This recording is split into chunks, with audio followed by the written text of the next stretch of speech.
Thanks, Brendan. Boomer Schooner here in Norman, Oklahoma. Another beautiful night for college football inside the Big 12. Some 82,000 strong expected tonight for the 103rd consecutive sellout.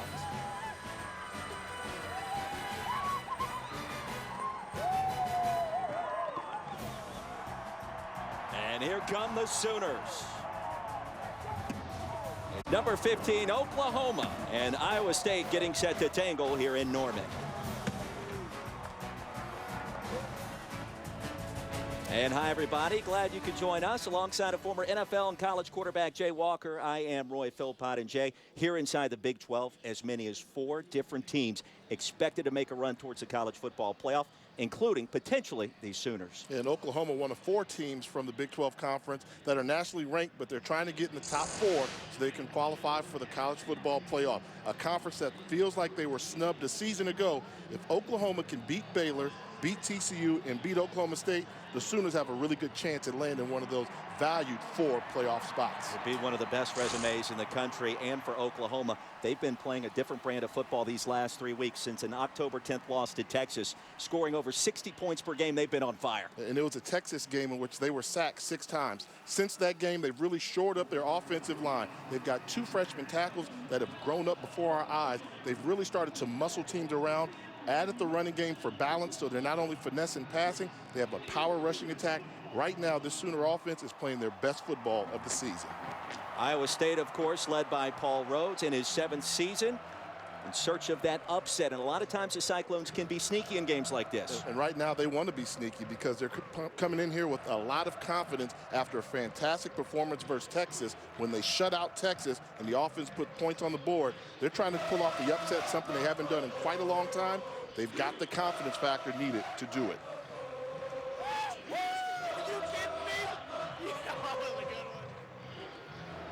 Nearly 82,000 expected tonight. A gorgeous evening here in Norman. Now, glad you could join us. Oklahoma won the coin toss and deferred. And the Cyclones back deep to receive this opening kickoff. And underway in Norman. It rolls through the back of the end zone for the touchback. 1st and 10 coming up for Iowa State.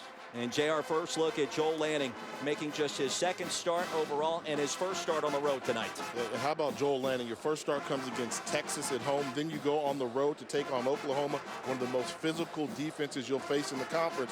But they like what he brings to the table with the ability to run the football. That's why they made the change to get the active mobile quarterback involved in the offense.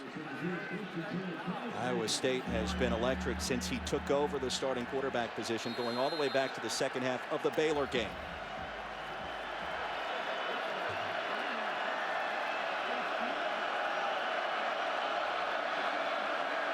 And on 1st down, it's Lanning from a shotgun.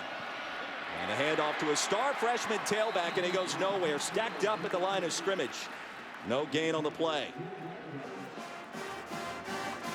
Mike Warren, one of the best freshman running backs in the country. They're going to try and get him many carries as they can often. He's got fantastic vision to the outside. Warren 46 yards away from 1,000 in his 1st season in Ames. And the quick pitch and the quick catch out of bounds, short of 1st down yardage. The stop made by Dakota Austin as we take a look at our impact players. For Iowa State, it all starts with Mike Warren. He's got to be active in the rushing attack and have breakout runs. William Johnson plays that nickel back for OU, gives him the ability to not have to change personnel. They need him to be active around the football, particularly against the run. Cyclones 42% on 3rd down this season.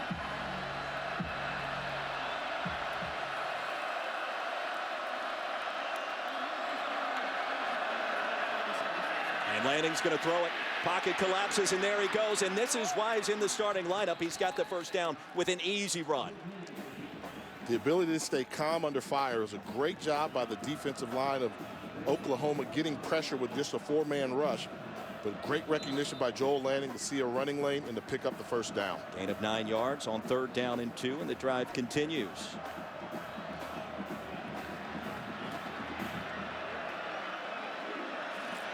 Iowa State 3-5 coming in, but shut out Texas a week ago. Confusion on the handoff, and Lanning makes something out of nothing. A gain of 5 yards on first down. A stop made by Jordan Evans. Great football play there. Miscommunication between Lanning and Warner in the backfield. Quarterback shows poise, calls his own number, minimizes the negative effect, and ends up picking up positive yardage. Lanning, just a sophomore, took over the starting quarterback position after a change at offensive coordinator last week. The pump fake. And Lanning lassoed from behind, short of the first down. That was Charles Tapper, the co-defensive player of the week inside the Big 12. Tapper coming off a 3-sack performance in the game versus Kansas. Great recognition on the screen. Didn't fool anybody. No place to go with the football for Lanning.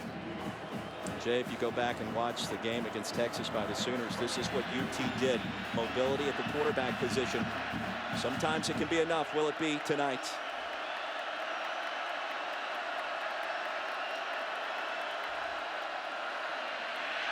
The dump off. Warren's got it. And he's got some real estate. A nice move, and shoved out of bounds at the 30-yard line. Ahmad Thomas finally brought him out of bounds, but it's a first down. And they caught OU bringing pressure to the outside. How do you defend yourself against a blitz? A screen pass to the outside with an out-level running back in space, doing a good job making the catch and picking up positive yardage for the first down. Gain of 19 yards as Joshua Thomas checks in for the first time. Warren to the sideline.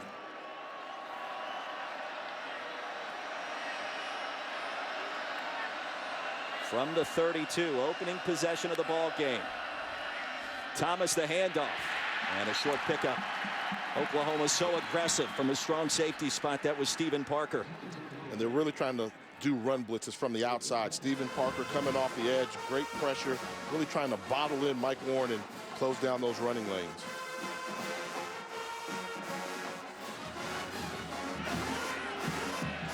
Warren checks back in, a native of Oklahoma, although he moved around a lot as a youngster, his family in the military.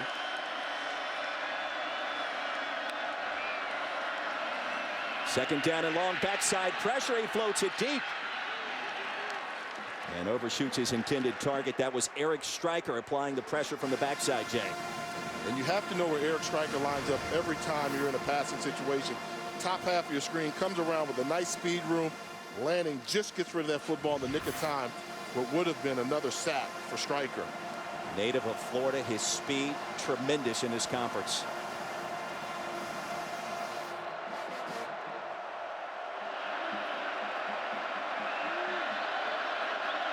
Third down, 9 yards to go. And Lanning with time. Out in the flats, caught. Short of first down yardage, down to the 25-yard line. It's a gain of 7 brought down by Austin. That's the tight end, Ben Bosin, just his 4th catch of the year. Good protection by the offensive line, able to double team Stryker to keep him off of the quarterback. Thrown underneath the coverage, allowing the tight end to make a play. Just came up 3 yards short. The drive boxed down. And a 43-yard field goal attempt.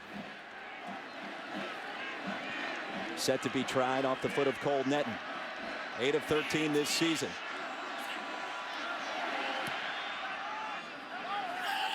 And he splits the upright, so Iowa State strikes first. Paul Rhodes excited. And an optimistic opening possession for the underdog Cyclones.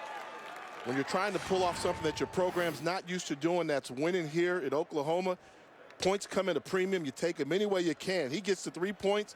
And he's pumped up. Let's go.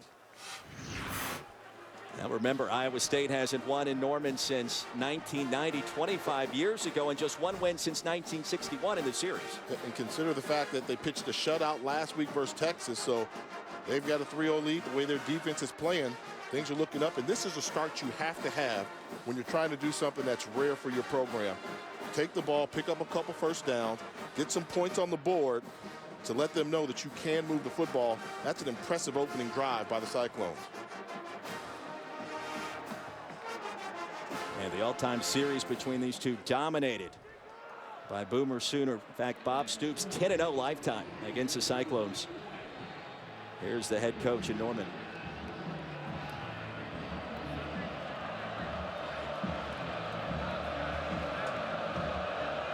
Chris Francis On for the kickoff.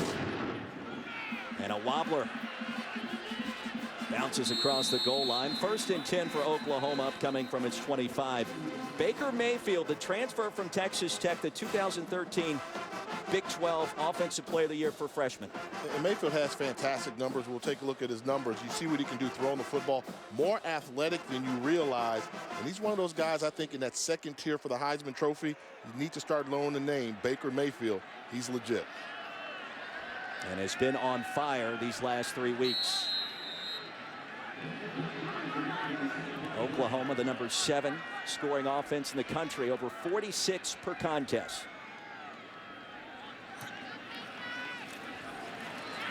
And a reverse. The flea flicker. Mayfield down the field. Wide open, and it's caught. Off to the races and a touchdown for the Sooners. From 75 yards out, it's Dimitri Flowers, the tight end H-back.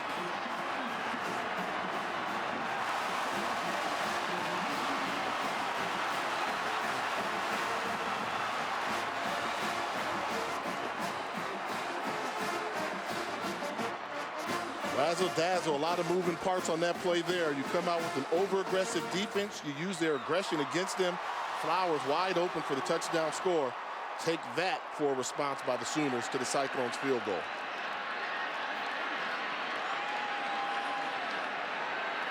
Austin Siebert on for the extra point, remains perfect this season, and our new score, Oklahoma, the 7-3 lead, nearly 5 minutes into the first quarter.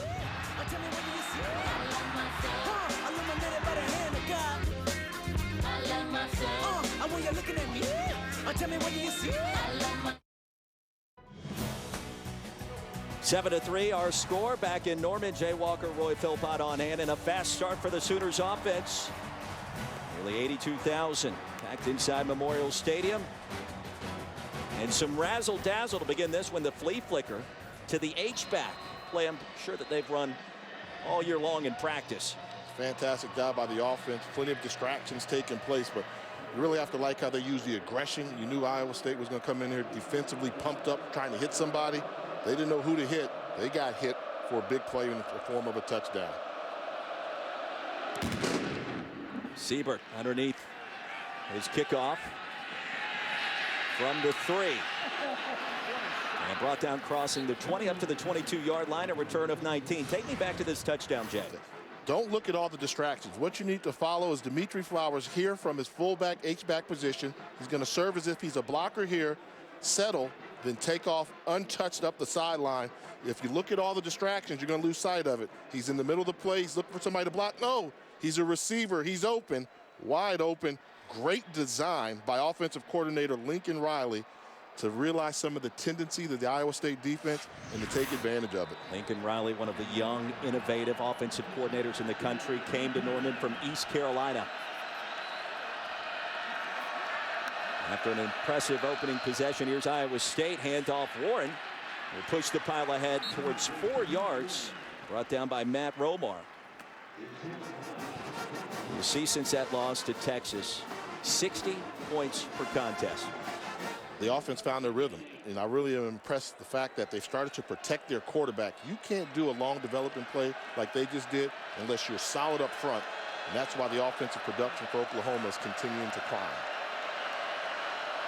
Called Warren down 2 yards behind where he finished on the turf. And he gets the call again, stacked up after a short pickup.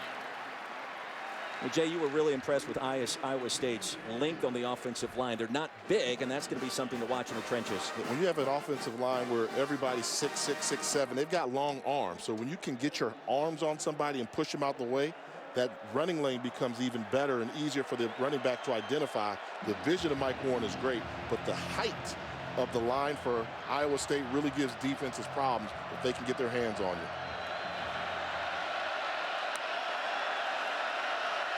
2 out of 3 on third down tonight.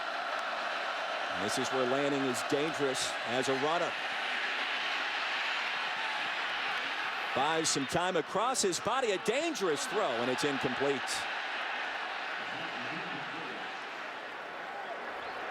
Lanning did everything he could to extend that play, and really nothing doing. Great job defensively by OU. Yeah, that was a great job by the secondary of Oklahoma. One of the things that Mike Stoops does on defense, they play man-to-man coverage. You don't see a lot of teams willing to play man-to-man coverage, but when you've got the athletes in the secondary that Oklahoma has, they have that luxury.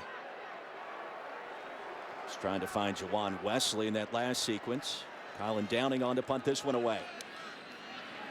From his 15, turns it over beautifully. And Shepard, no fair catch. Dangerous return. Give him 2. It'll be 1st and 10 for the Sooners when we come back.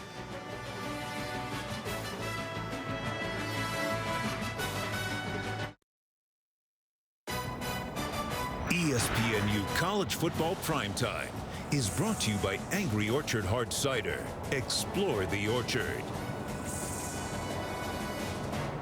The legendary Billy Sims, also quarterback Jason White, 2 out of the 5 Heisman Trophy winners back in Norman. Jay Walker and Roy Philpott on hand. And speaking of the Heisman Trophy, Baker Mayfield's numbers through 8 games eerily similar to that of Jason White and also Sam Bradford. I mean, everybody knows Fournette's probably the leader right now, but watch out. There's a group of guys that are bundling up together, and I think Mayfield is one of those guys that should be mentioned in that category. Fantastic numbers. The touchdown interception ratio is phenomenal, 26 and 4. He's making good decisions with the football. Touchdown on a flea flicker just a few minutes ago. One play, 75 yards. Samaje Perine off to the races, and a 1st down carry, nets 15. Brought down by Willie Harvey. Oklahoma has a stable of running backs, and I think for this football game, Perine is going to be the guy that they go to. The power running, they want to try and establish control of the line of scrimmage. He's the power back in the backfield. 5'10", 230 pounds of man. A near side run. Perine keeps it alive, spins his way to another 1st down. Gain of 16 yards, and the Oklahoma offense on fire. Lincoln Riley said that's been one criticism this year, to try to find that rhythm early. They're doing it tonight. Yeah, they started off with the flea flicker because they wanted to get it going early, and now they can go to the power football game with Perine. The toss this time. And the Texas native bullies his way across the 35, brought down by Brian Peavy. And when you watch Perine, you see the numbers, but look at the frame. 5'10", 230 pounds, solid, but the ability to change directions in the open field. So he's not only a guy that can make you miss, but we know he thrives on contact. After a gain of 7, Oklahoma will slow down the tempo momentarily. Here's Sterling Shepard. Quick pitch and catch, short of 1st down yardage. Brian Mills the tackle. Shepard, a fiery competitor. Bob Stoops told us yesterday, all the years he's coached, this guy may be at the top of his list. Intensity. Just a guy that gets after it for the Sooners team.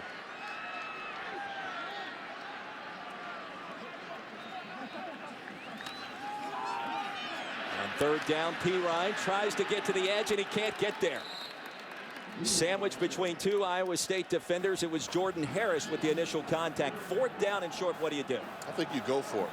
In this situation, you want to run the football. You want to establish you have control of the line of scrimmage. Field goal attempt here is no gimme. I think you, instead of running the football on the edge, I think you look to get the ball to some of the playmakers outside. Empty backfield, and now here comes Perine. He'll flank Mayfield. And down the field, it is incomplete. So Iowa State's defense, a big-time stop on the 2nd possession of the ball game, and it was Peavy in coverage. Mayfield had nowhere to go that time. Late decision by Baker Mayfield. He was open early in the route, right when he got the 1st down yardage. It was a quick sprint out read, and I think Mayfield decided to pump. And you saw the adjustment made, but I thought he was open for a split second early for 1st down yardage. Tell me what you think. You're going to see the quick sprint out. If you get rid of the football now, that's open. That's a 1st down. If you put it on his chest, he can make that catch. Gets a little bit aggressive. Ball thrown behind him. 1st down for Iowa State. Joel Lanning back on the field. And the officials will come in to stop the play. It's one thing Lincoln Riley told us yesterday as well. Baker Mayfield, sometimes he'll try to take too many risks instead of taking what's there. Please reset the play But he clock. also 45 said seconds. that's what he likes about Baker Mayfield, because the moment you're saying don't do that, he does something spectacular with the football. That's a gunslinger mentality. Eddie Shelton leads the Big 12 officiating crew tonight. More than halfway through a fast-moving first quarter. And Ryan, the deep handoff, he goes nowhere. They're all-purpose back. He'll lose 5 on the play. Tackled by Dakota Austin, Jay. Coming from his cornerback position, great recognition, runs underneath the attempted block by Boson. Athletes all over the field for the Sooner defense. They do not have to change personnel because of the athleticism they have in their secondary and linebacker core. Joshua Thomas checks back in. Another freshman running back. Out in the flats looking for Ryan, and it's incomplete, and Lanning short-armed that one.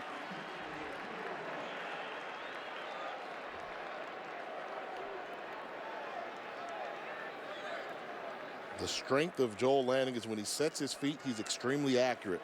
But when he throws off his back foot, the coaches said he loses accuracy by 10 to 15%. That's a throw you have to make on the college football level to a wide open receiver in the flat. Number 2 making his first road start, just his second start overall tonight.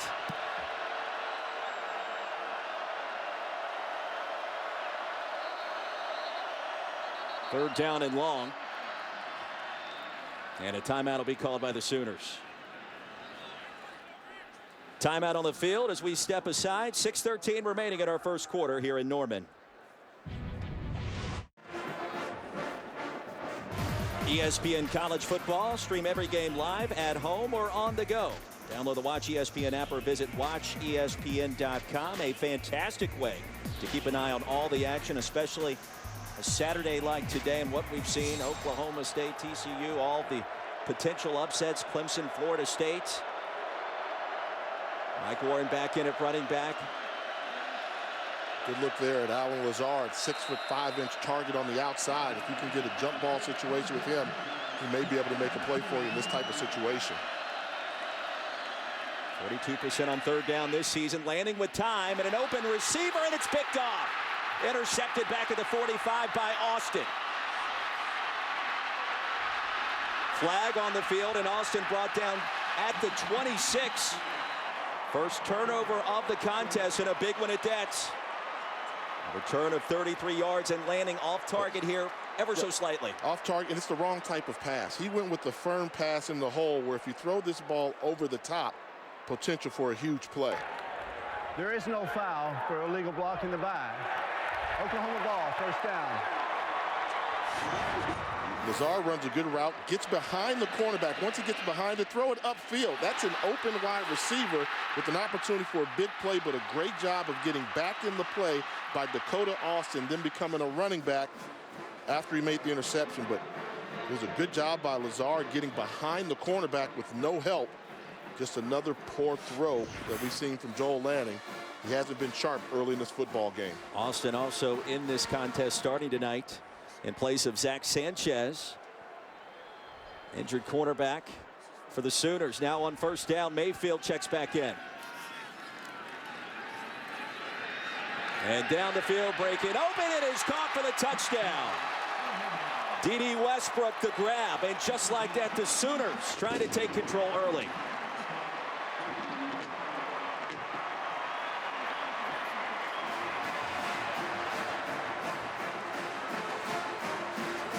Simple post route by D.D. Westbrook, but Baker Mayfield all kinds of time in the pocket, able to go through his progressions and throw a strike for the touchdown. Second touchdown toss of the evening for Baker Mayfield. And Siebert's extra point is up. It is good. And our new score with 5:53 remaining in the first quarter, it's 14-3. Yeah, and a nice post route. Give him a wiggle at the top of the route, then separate from the defender. Ball thrown in stride. That's a perfect pass. And look at the pocket. Time to go through his progressions. Doesn't get touched on a ball thrown 20 yards down the field. He'll pick you apart. Oh, yeah. Big-time player, big-time personality, and the leader for this OU team. And that's a fist pump from a quarterback that's seeing the game slowly. He's in his zone right now, and this offense is continuing to improve on a weekly basis. The Sooners with an early statement against a team in Iowa State coming off its most impressive victory of the season. Just 1 week ago, Cyclones shut out Texas, a team that beat OU.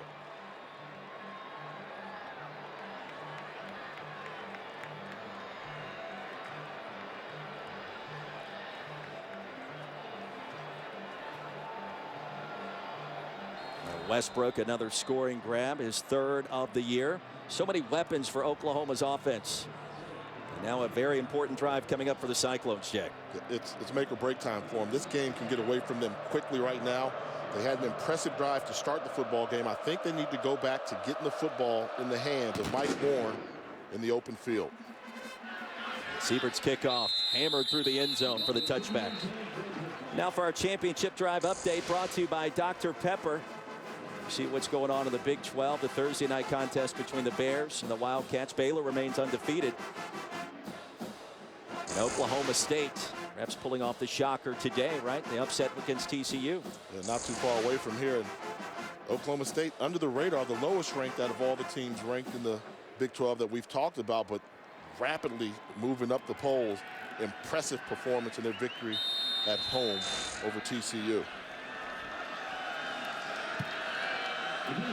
Joel Lanning in his second career start out of the pistol on first down.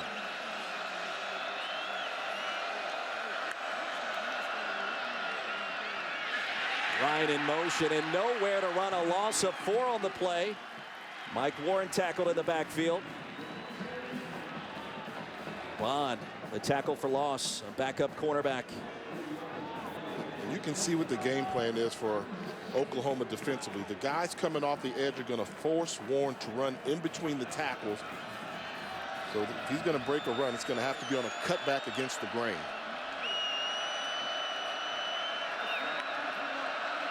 On 2nd and 14, Lanning, a quick toss and it's out of bounds. Looking for Quentin Bundridge. Another throw that should have been completed. One-on-one coverage, simple 5-yard out route. The cornerback was giving him the throw underneath, but Lanning not able to find his rhythm yet throwing the football in this game. Iowa State went right down the field on its opening possession. An interception in its second timeout. Now 3rd and long here.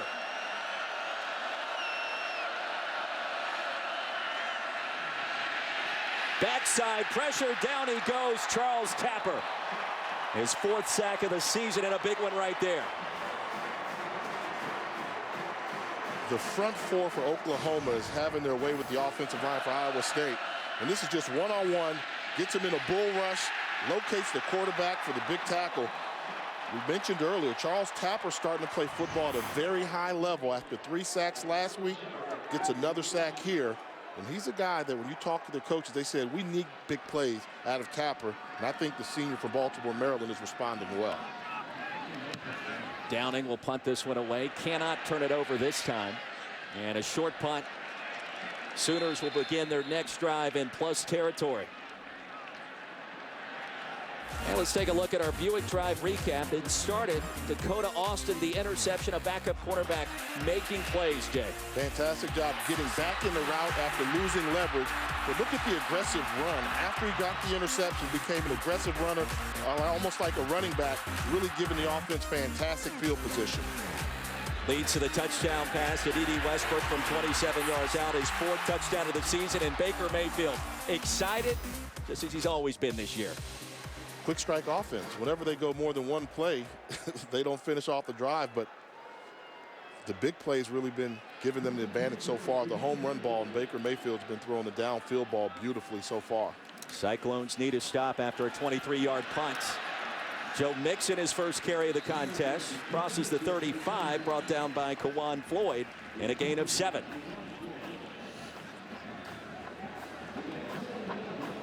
Mixon, a native of California, and here comes the tempo. Pressure off the edge. Play action for Mayfield's got his man Duron Neal. And some shake and bake into the red zone. He goes. Another first down. Willie Harvey, the tackle. Getting the ball to your playmakers on the outside, you're starting to see the athleticism of Oklahoma a little bit more prevalent on the OU side than it is for Iowa State. Far side handoff for Mixon. A short pickup. Give him 2. Luke Knott the stop. The tempo of an offense like this, what can it do to a defense? It wears you out and it makes you think. You're thinking so much instead of playing football. They're really keeping them on their heels. 2nd down and 8 towards the end zone. Breaking open and incomplete. Trying to find Shepard. Already has 6 touchdowns caught this season. Jamal Wiltz in coverage. And that's a scary play for Iowa State. Although you avoided giving up the touchdown, Oklahoma recognized it was man-to-man coverage with their best wide receiver on a backup cornerback in Wiltz. Went right after him. Almost came away with the touchdown. Mayfield 4 of 6 for 118 yards to start this one. And he'll change the play here with Mixon in the backfield. 6 in the box for the Cyclones, and Mayfield to throw with time. Takes off. Baker Mayfield. Touchdown, Sooners. Now the hop, skip, and the jumping just like that. 6 more on the board. America, get to know Baker Mayfield. If you fall in love with his numbers, you forget about his athleticism.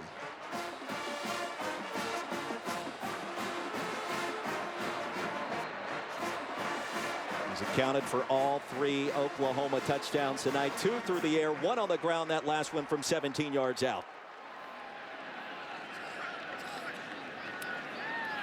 And Siebert's extra point is good. 21-3 Sooners. And this is one where it's great coverage by the secondary, but Mayfield realizes there's a running lane. I can pick up the first down. That's too much room in the open field. Man-to-man coverage makes one guy miss and has the ability to finish off the run. Great decision. Right now, something's open on the right side, takes off running, makes a guy miss, and that's a special football player, making those type of plays on that field. And right now, he seems like he's the best football player on the field. And when they start talking about you like that, you're lifting your game to the next level, and you can see why he was selected as one of the semifinalists for the Maxwell Award. Now Mayfield, a big-time video game player, is one of the first people in the city of Norman to get the newly released Halo 5 a few weeks back. That looked like an video game play right there. You push the X button at the end. You get that extra little burst of energy to get into the end zone.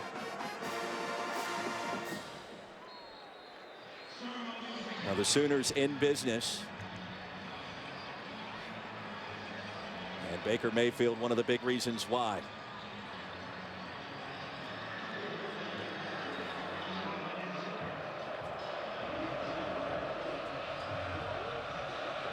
Gorgeous night for college football and a fantastic start for the Red Hot Sooners.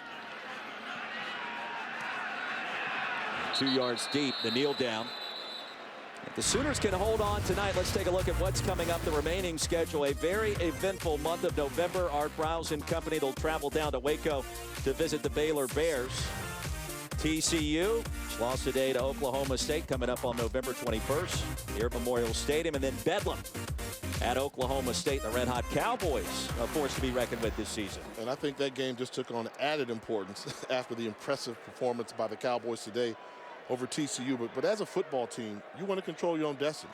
And when you talk to Coach Stoops, he says, we realize if we win the remaining games on our schedule, then we can emerge in the national prominence in terms of getting in the playoff. But it all starts with winning each game on a weekly basis. Thomas in at running back. And the near side handoff goes nowhere. Jordan Thomas, the initial contact. And Oklahoma's defense pinning its ears back right now, waiting for the run. They are, and they're refusing to give up outside contain. So they're always bringing pressure from the outside. If Mike Warren's going to run the football, it has to be between the tackles. And unfortunately for Iowa State, that's where Matthew Romar and Matt Diamond make a living just stuffing the run. The Cyclones with just 42 yards of total offense so far. On second down, in and out of the hands. Wow. That's the tight end, Ben Boson. And Jordan Evans, the pressure. Another one of those throws where it's a wide open wide receiver.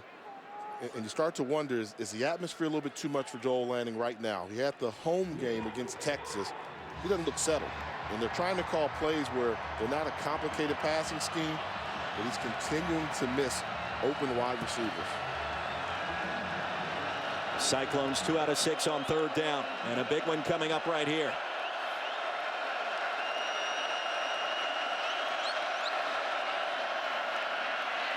They'll set up the tunnel screen, nowhere to run, brought down crossing the 25, well short of first down yardage. It was Will Johnson, the nickelback. And Oklahoma plays too much man-to-man coverage to really do the wide receiver bubble screens. They're seeing everything right now, and Iowa State offensively has no rhythm whatsoever. A clinic on display by the Sooner defense. Now, talking with Bob Stoops and his coaching staff yesterday, there was a twinkle in their eye in the zone these last 3 ball games, and certainly that trend continuing so far tonight. Shepard back deep to receive this downing punt, and in traffic calls for the fair catch. And don't forget, coming up at noon on Sunday, the ACC championship game. Women's soccer, Florida State versus Virginia, followed by Texas A&M versus Florida, the SEC championship game right here on ESPNU. And now another opportunity for Baker Mayfield. And it's almost like you have the whole playbook at your disposal. I mean, they had Pirine running the football well. The offensive line is protecting well. The wide receivers are getting open. Right now, it's as if Lincoln Riley's playing video game football with his play selection. And they're making everything work. You tell me X is the button to press too, right? Quick pitch. Goes out to Neal. Crosses the 40. A gain of 5 yards. Jones with a stop. And something to note for Iowa State, this is the first year they've gone to a 3-4 defensive scheme. I mean, they're going with 3 defensive linemen and 4 linebackers. And they're doing that so they can have more speed on the field. But when you've got exceptional speed at the wide receiver position combined with the power rushing attack, they're not having much success. Sooners averaging almost 9 yards per carry. Close to a first down here. It was 2nd and 5. Jamal Wiltz with a tackle. So many different weapons, not only at wide receiver, quarterback, but in the backfield, Jay. And you just feel like with the way the offensive line for Oklahoma's playing, there's been no pressure on Baker Mayfield. The offensive line is controlling the line of scrimmage. Quarterback sneak. Mayfield only needed a couple of inches, and I believe he got there. Harvey brought him down finally with the initial surge.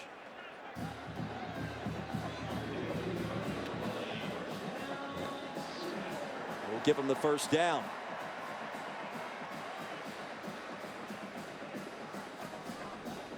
Mayfield in control, running Lincoln Riley's offense so far.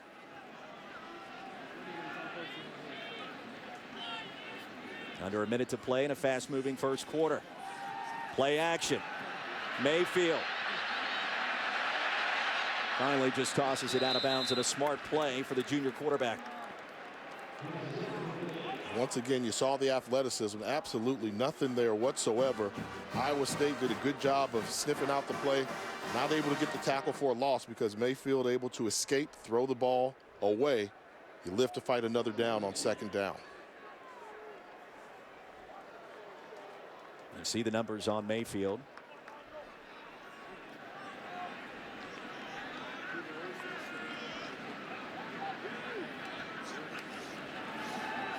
Second down and 10 with plenty of time in the pocket. Finally runs free and loses the football. And Oklahoma fortunate to recover. Good job playing zone coverage, and turning your back to the defense is never a good thing if you're a ball carrier. He gets spun around, gets hit, and the ball comes out. Oklahoma fortunate to recover the fumble. Kane Seeley, the junior from Iowa, forced the fumble. They'll lose a couple. It'll bring up 3rd down and 15.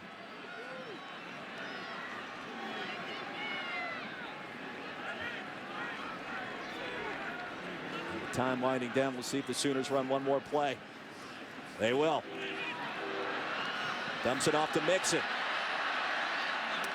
And back to the original line of scrimmage after a gain of 7. Well, the end of the quarter. 21-3, our score. Over 200 yards of total offense on the board already for the Sooners.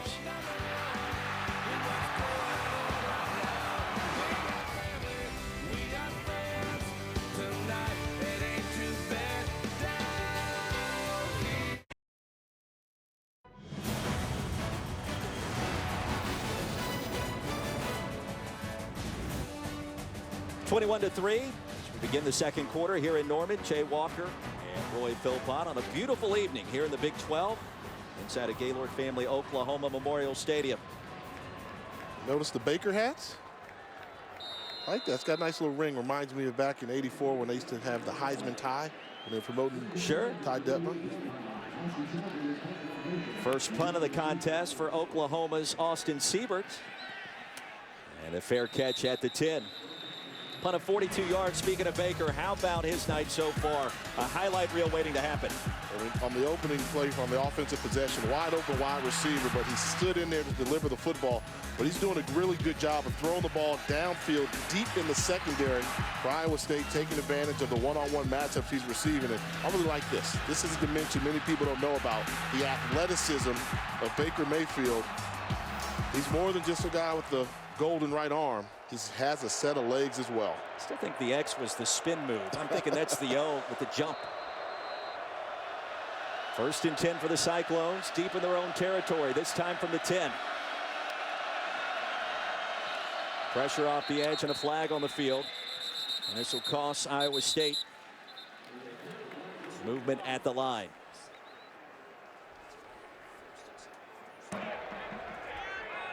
Prior to the snap, false start, offense, number 67, 5-yard penalty, remains first down. Not a good start for Jake Campos. He was beaten by Tapper a few minutes ago and gave up the sack and the penalty there. Playing left tackle against talented Charles Tapper. Then they've got Eric Stryker on the other side. Left tackle position is very valuable. He's going to have to step up his game tonight. And we'll back him up 5, this time from the 5-yard line. Sooners with a 5-man front. And the inside handoff, Thomas. Get 2 of those penalty yards back with a stop by Matt Romar. And plenty of size up front for Oklahoma's defensive line. 282, 260, 291. And Stryker off the edge as Mike Warren checks back in after a brief hiatus.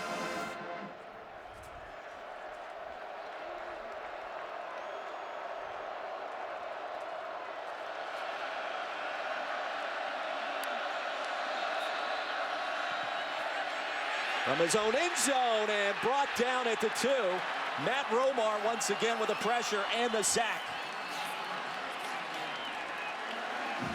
From the defensive tackle position, Romar 92 and Charles Walker 97. Bull rush up the middle, nowhere to go. And did you see the athleticism by Charles Walker to leap and leave his feet and make that one-arm sack? Almost rewarded with the safety, but it's the interior lineman for Oklahoma that allows him to do so many things that a typical college defense cannot. Stout on the inside. 3rd down and 19 from the 1, and here comes the crowd. And a timeout on the field as we step aside. 21-3 here at Norman.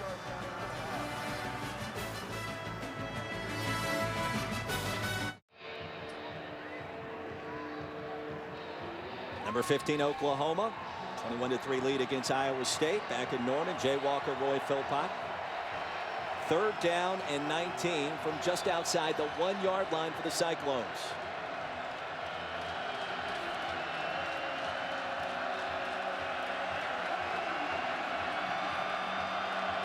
After 2 first downs on the opening possession, none since.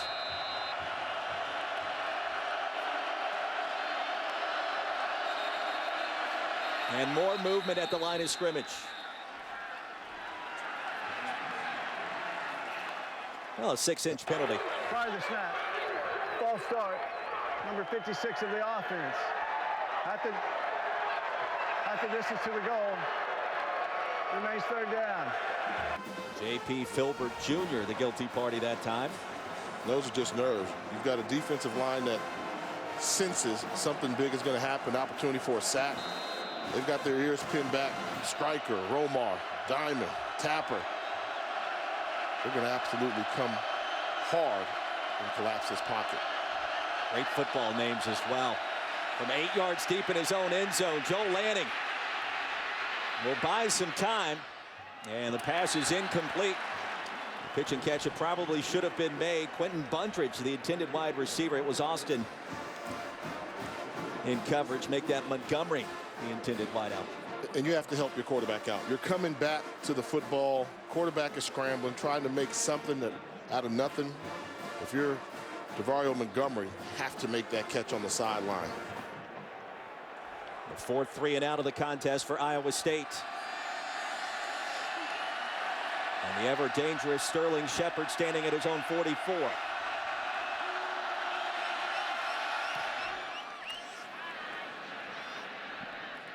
And a wobbler fielded by Shepard as he's ushered out at the 43-yard line.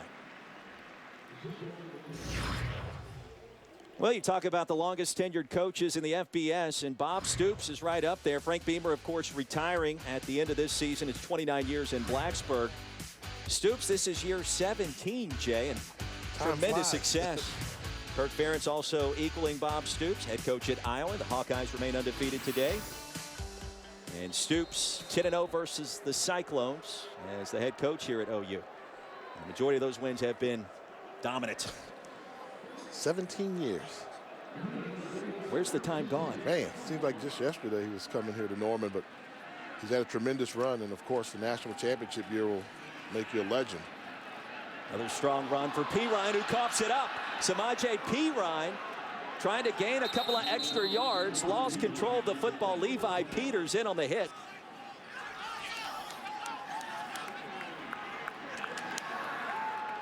And a first down for Iowa State, so a much-needed turnover right there for the Cyclones defense, and a rare fumble by Pirine. Swarming to the football. That's the advantage when you have the 4 linebackers in the game. You have to tackle by committee, and towards the end, the ball comes loose. It's a great play by Regan Northrup, number 9, White, to recover. Ball comes out, becomes a foot race, and Iowa State with the much-needed turnover to get the football back for the offense. Now, Peters had a big game last week in the shutout against Texas. And ripped it away right before Pirine could hit the turf. That's not easy to do against a big physical back like that. Solidly built.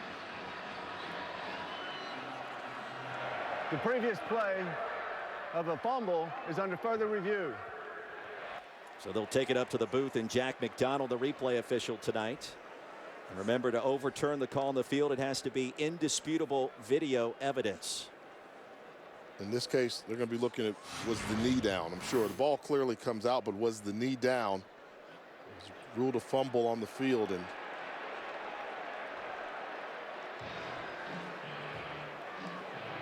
from that angle there, you can't see the knee. Here's another angle.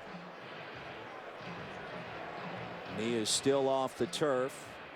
Levi rips it out of there. I don't see enough there that could overturn the call. It is close.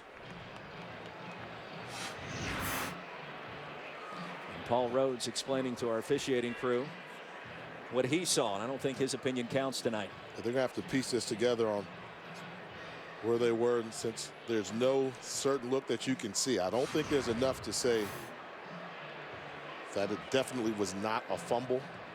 He's in the act of ripping that football out before Pirine hits the grass. And you see when the shoulder hits the ground, the ball's already out, so this fumble should stand.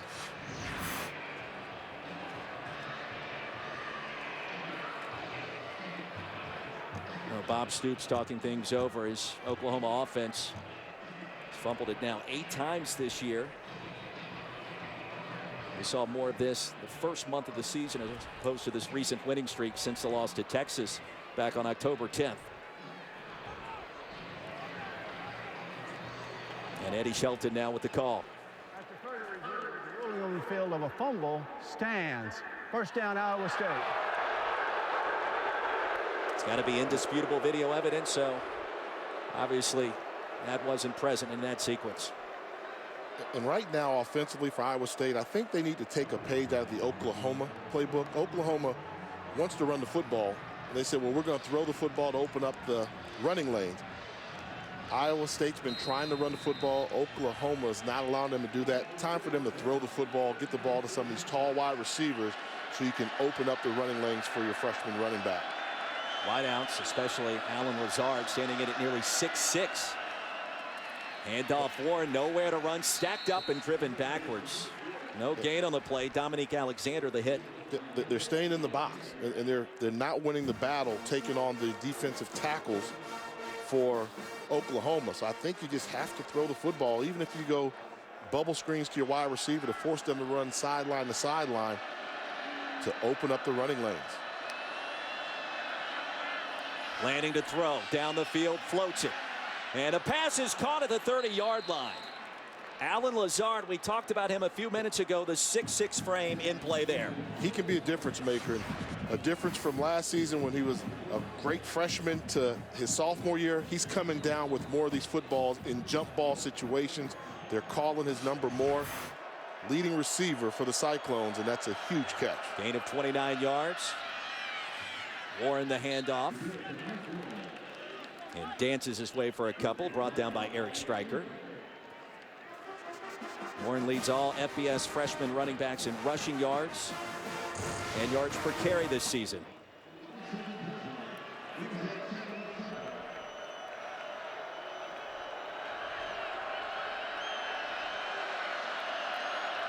Officially a gain of 3, landing out of the shotgun.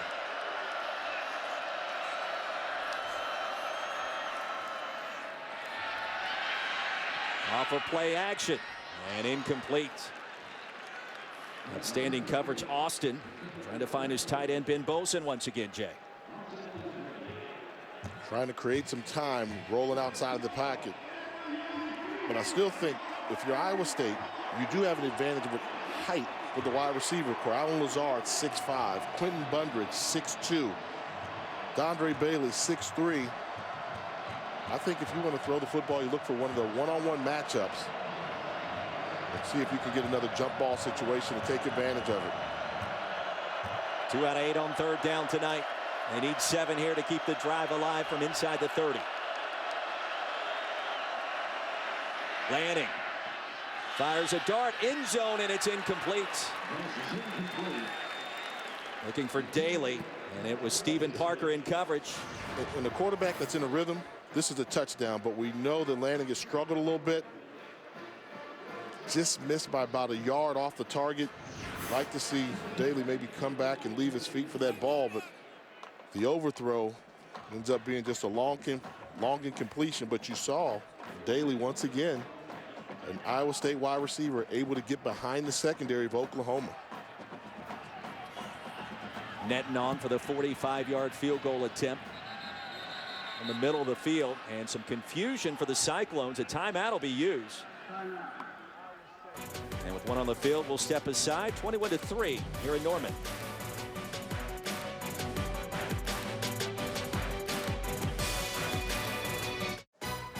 ESPNU College Football Primetime is brought to you by Geico.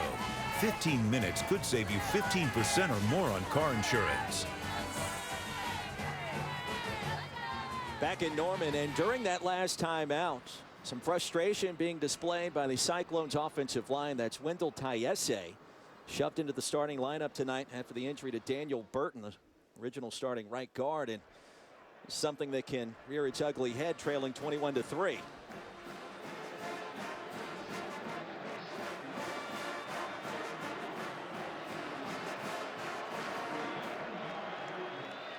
Netton back on for the 45-yard field goal attempt.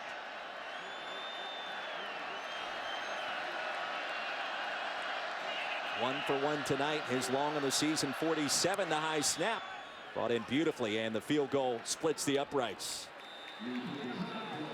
21-6 our new score. 11:35 remaining in our first half, and you see the last 6 drives after a fairly successful opening possession, Jay.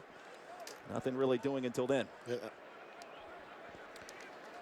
Well, celebrating its 11th year sponsoring the Good Hands Field Goal Nets, Allstate makes contributions to participating universities' general scholarship funds for each field goal and extra point kick. To date, Allstate has contributed millions in scholarship funds. You got this kind of bickering going on the same team. That could be an issue. I mean, tension's riding high, and this is a team that's coming off an historic victory last week. It's been a different story here tonight. You know, you like the effort, you want the intensity to be there, but you're talking about two fifth-year seniors that have been around the program. Let's hope they can just put that behind them and focus on the job at hand. And meanwhile, field goals really not going to get the job done tonight against one of the top offenses in the country that's in the zone the last 3 games. Oklahoma's on fire throwing the football, an offense that's averaging 45 points a game, and they're looking to improve upon that. Talk about clicking at the right time of year. This Oklahoma Sooner offense is coming up to the meat of their schedule, and they're playing football at a very high level.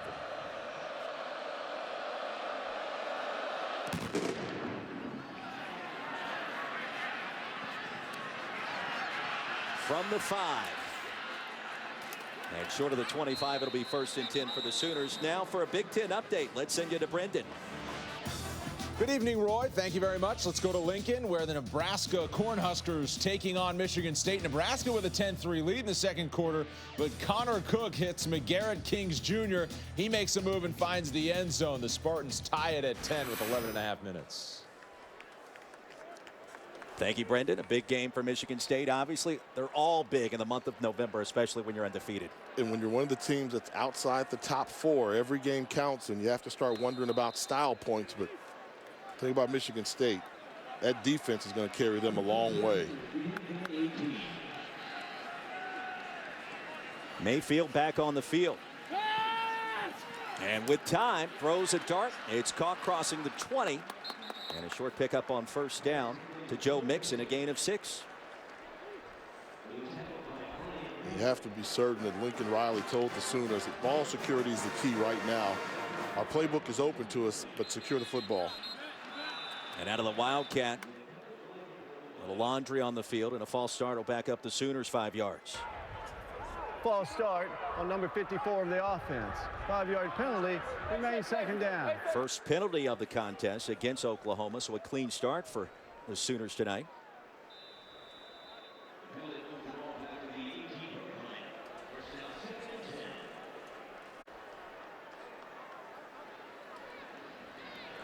Casicati, the guilty party. And on 2nd and long, Mayfield thought about it. And now we'll lose yards. Ushered out of bounds short of the 20-yard line. J.D. Waggoner, redshirt sophomore from right down the road in Dallas. Good recognition by the Cyclone defense, not fooled by the misdirection, forcing Mayfield to eat it. No place to go with the football. It's a big play for Iowa State. 2nd tackle for loss this season for Waggoner. Big 3rd down coming up. Iowa State in search of another stop. Sooners need 12. Crossing pattern. Needed to get close to the 28. And Sterling Shepard's going to get there. A nice pitch and catch and a great run. And the awareness by Sterling Shepard. They realized that he was going to have to catch the ball short and run for the yardage of the 1st down. Going to come all the way across the formation. Accurate throw to hit him in stride. And look at him, look at the sideline. He knows the awareness and stretches to pick up yardage to almost get the 1st down. It's close. 2nd catch of the ball game, and it looks like he's going to come up just short. The Iowa State defense holds. Siebert on to punt this one away. And a fair catch made at the 33, a punt of 39. Well, the Cyclones got to be better than this, don't they? And think about it, on that first drive, the quarterback position landing was 2 of 3. Since then, 3 of 11 throwing the football, and you just have to have more productivity than this. Scoring field goals is okay, but there are too many punts in between, and you just don't have the feeling that Iowa State has found their rhythm offensively of what they're going to do to attack the Sooners. I still think it comes back to them throwing the football and the wide receiver core making some big plays for a quarterback that does not have his accuracy yet in this ball game. So here comes Joel Lanning, 5 of 14 in the passing department, just 63 yards to start this one tonight. Cyclones need some points on this possession. Under 10 to play in the first half. Pocket collapses. Lanning gets rid of it. And a short gain on first down. Actually will net 5.5 yards. Ahmad Thomas in coverage. One thing I've noticed about Oklahoma, they probably play more man coverage than 95% of the teams out there in America. And if you see it, it's man-to-man coverage across the board. There goes Mike Warren, a little shake and a bake. And the juke gets the first down after the reception by Carson Epps. Stephen Parker the hit. And that's what can happen when you have the defense thinking about the threat of the pass. Then some of those linebackers that have been coming up for run support, they've got to drop in coverage. And you can run the football a little bit more effectively. The drive continues for the Cyclones. OU shows pressure. And a false start will back up Iowa State 5 yards. False start on number 56 of the offense. 5-yard penalty. Remains first down. Well, the one thing offensive coordinator Todd Sturdy told us this week, we have to avoid third down and long. It means efficiency on first and second down. We haven't seen a lot. Third down so far tonight for Iowa State. They need to be more productive on plays like this one right here. Bringing pressure. Lanning, the keeper, with the stiff arm and a nice move into OU territory. And a first down for the Cyclones, brought down by Dakota Austin. That was a great recognition by Joel Lanning, realizing that the Sooners continue to bring blitzes from the outside linebacker position, held onto the football split second longer, pulled it from the stomach, found running lane outside. Now in plus territory. 4 wide receiver formation. Warren picks up the pressure. And a dangerous throw's caught for a short pickup. Well, Todd Sturdy, of course, the new offensive play caller, has been on the job for about 10 days after Paul Rhodes parted ways with Mark Mangino. Differences in philosophy. New starting quarterback, new play caller now, Jay. And I think what they wanted to do was utilize the mobile quarterbacks a little bit more. The previous starter was Sam Richardson. Hesitant to run the football. You get more mobility when you bring Joel Lanning in as your starting quarterback. Not often you see that kind of transition mid-season. Near side run will net 3. Make it 4 yards. Third down and short coming up after the stop by Diamond. And when you talk about Joel Lanning starting, he's just a sophomore. We talked about Mike Warren. He's just a freshman. Alan Lazard, just a sophomore. At the skill positions, they're youthful. So they have a foundation in place.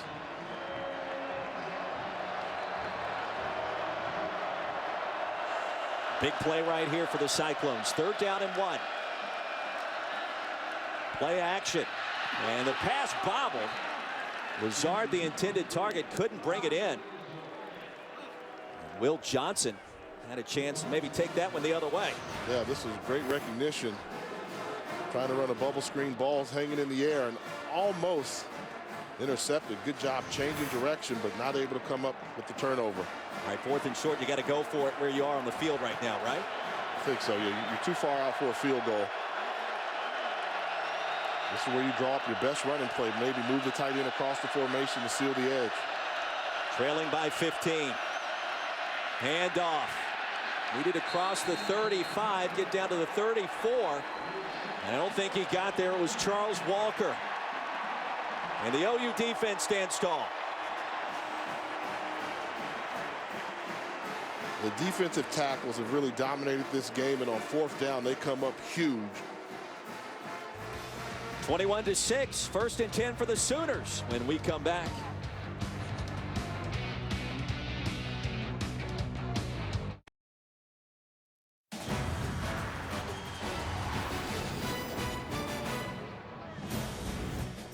21-6 our score. You look at the Oklahoma drives chart, and Lincoln Riley told us yesterday, Jay, that he wanted to get this team, this game, off to a fast start. 3 TDs early. He's done that. Except the only thing that worries him is when the offense gets off the slow starts. They came out here with a game plan saying we must start fast, energy level high. I think they accomplished the goal. Impressive on their first 3 of their first 4 drives. That first play tonight from scrimmage for OU. A flea flicker, went 75 yards for a touchdown. Back to live action, a dump off over the middle up to the 40-yard line. Kawan Floyd with the stop. A reception made by Dimitri Flowers, who scored from 75 yards out earlier. Go tempo. The tunnel screen, close to first down yardage. Deron Neal the grab. And Jamal Wiltz made the tackle, but not before another OU first down. Not an easy throw by Baker Mayfield. Quick release, throwing that ball out there accurately. But the great ones make the tough throws look easy. Deep handoff here. Mixon into Iowa State territory. Talk to me about arm strength for a second. When we watch Baker Mayfield, do you like what you see in that department? Oh, he can really spin it. Watching him in the pregame, he was putting on a clinic. He can make all the throws needed to be a big-time quarterback. Remember, started his career at Texas Tech. Here's play action. Mayfield will buy some time down the field. A low pass. And it is ruled a catch by Neal. Deron Neal, Brian Peavy in coverage. Gain of 10 yards and a nice play and a nice grab. And that's another one of those arm strength throws. He was actually running backwards when he had to throw that football off the back leg. I'm going to take another look at this one. The completed catch is under further review. See if he gets his hands underneath it. Now the cradle, the arm. Does the ball move? That's a good job. I think he got his hands underneath there and secured the football. There's a really good look. It's got to be indisputable video evidence to overturn. And the ball is not moving. So once he clinched the ball close to his body, we didn't see much movement from the football. Jack McDonald, our replay official tonight with our Big 12 crew. Talking things over with the referee, Eddie Shelton. And that play should stand.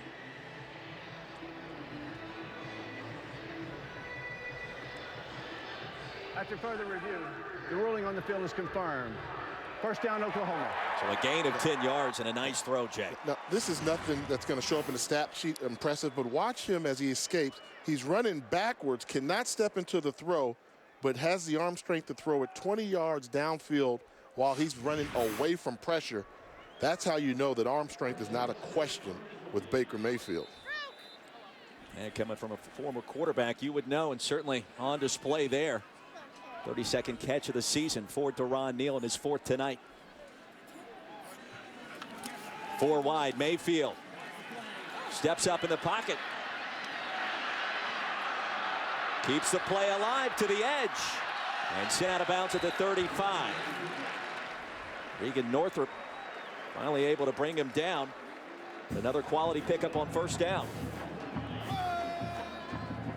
Give him 6 on the play. 2nd down and 4 coming up. Here comes more tempo from the Sooners.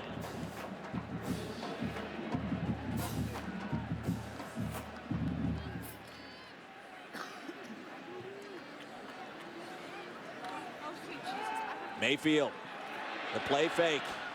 And the pass comes in low. It's incomplete. Looking for Jarvis Baxter. Juan Floyd in coverage.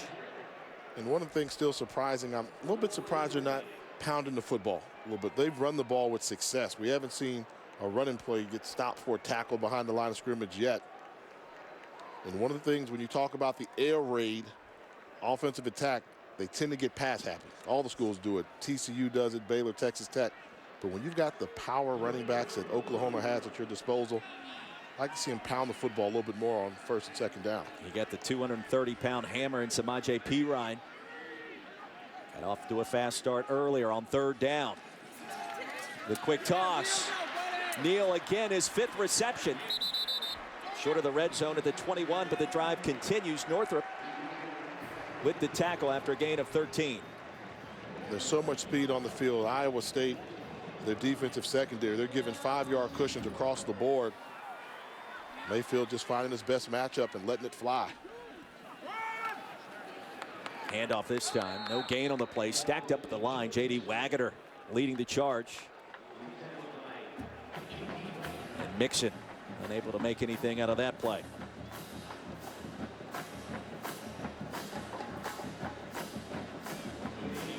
Now Baker Mayfield bringing the swagger back to this Oklahoma offense. Looking for a big play here. His team up by 15. Now under 5 to play in the first half with time. Towards the end zone. Back corner and incomplete. Looking for the flag. Wiltz in coverage. And trying to find his big wideout Mark Andrews. Seemed like Jamal Wiltz did a pretty good job trying to run him off. There's some contact, but not enough to warrant a flag. Yeah, good no call that time.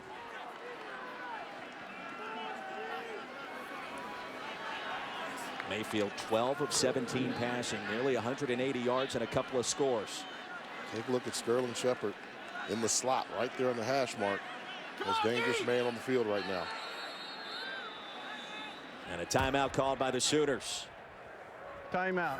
Oklahoma. 1 remaining, Second charge 4:53 to timeout. go here in our first half.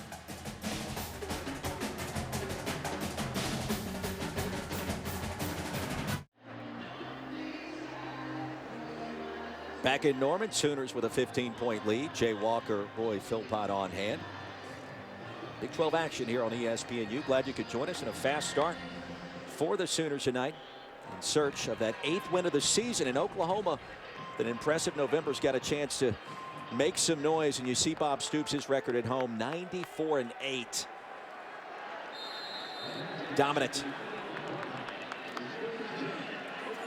3rd down and 10, under 5 to play in the first half. And the Cyclones showing pressure.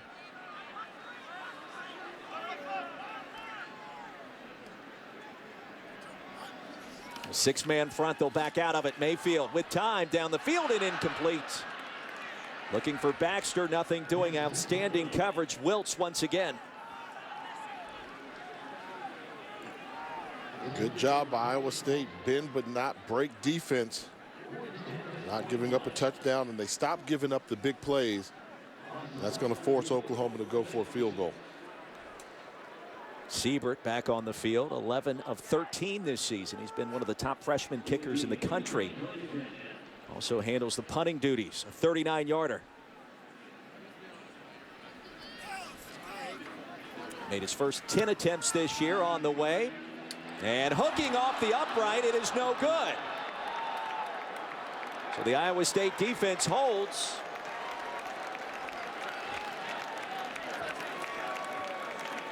And Siebert a bit unlucky on that sequence.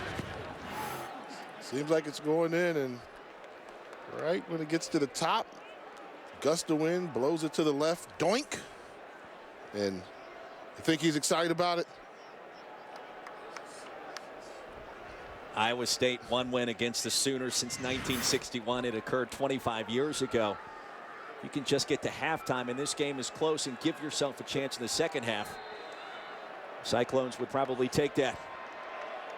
And see what they can do as Lanning's back on the field from the 21. A quick toss. And ushered out of bounds finally is Quentin Bundridge. Gain of 7 on the play. You know, senior out of Palmetto, Florida, Bundridge made a nice move. As much man-to-man coverage as Oklahoma likes to play, if you can get the ball to a guy like Bundridge or Lazard out on the perimeter, they can make somebody miss and rip off a big play in a hurry. Big drive potentially to close down this first half. Bosin in motion. And Warren stacked up, driven backwards once again. Jordan Evans. Jordan Evans is a guy they were happy to have back. Very rangy and athletic. He's a guy they call their traditional run stuffer linebacker. 6'2", 240 pounds, a junior from right here in Norman, Oklahoma. He comes up with big hits time and time again. Lost his shoe. Frank Shannon checks in, the backup linebacker. Senior from Dallas. Big third down play. Iowa State just 2 of 10 on third down tonight. And Lanning in traffic fires it incomplete. He's tied in again, the intended receiver Bonds in coverage. And the punt team back on the field for Iowa State.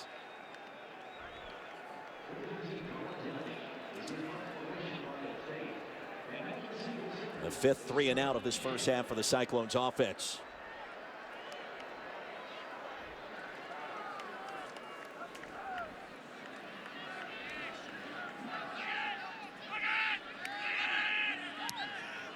And Francis hits this one off the side of his foot. It'll take an Iowa State bounce out of bounds. 1st and 10 coming up for the Sooners. And for another Big 12 update, we check in once again with Brendan Fitzgerald. Okay, Roy, thanks very much. We'll check in on the Red River Rivals. Texas hosting Kansas on the Longhorn Network tonight. Gerard Hurd to John Burt for the 84-yard touchdown. Tyrone Swoops added a touchdown as well. It's 17-0 Longhorns in the first quarter. Brandon, thank you. Charlie Strong in search of another victory in conference play, Jay. And they needed that for their offense after getting shut out by this Iowa State squad last week. Texas seems as if they've got their offense in gear. P. Ryan back in. It's the carry. Across the 30 and a gain of 4. Brought down by Floyd. Juan Floyd's had an active first 2 quarters tonight.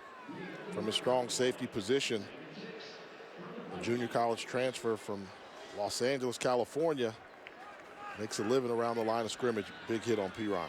And Wally Burnham told us this week he'll undress you if he gets an opportunity. Play action Mayfield. Backside pressure. Down he goes. Dale Pearson, the sack mamba for Iowa State. 7.5 sacks this season now for Mr. Pearson.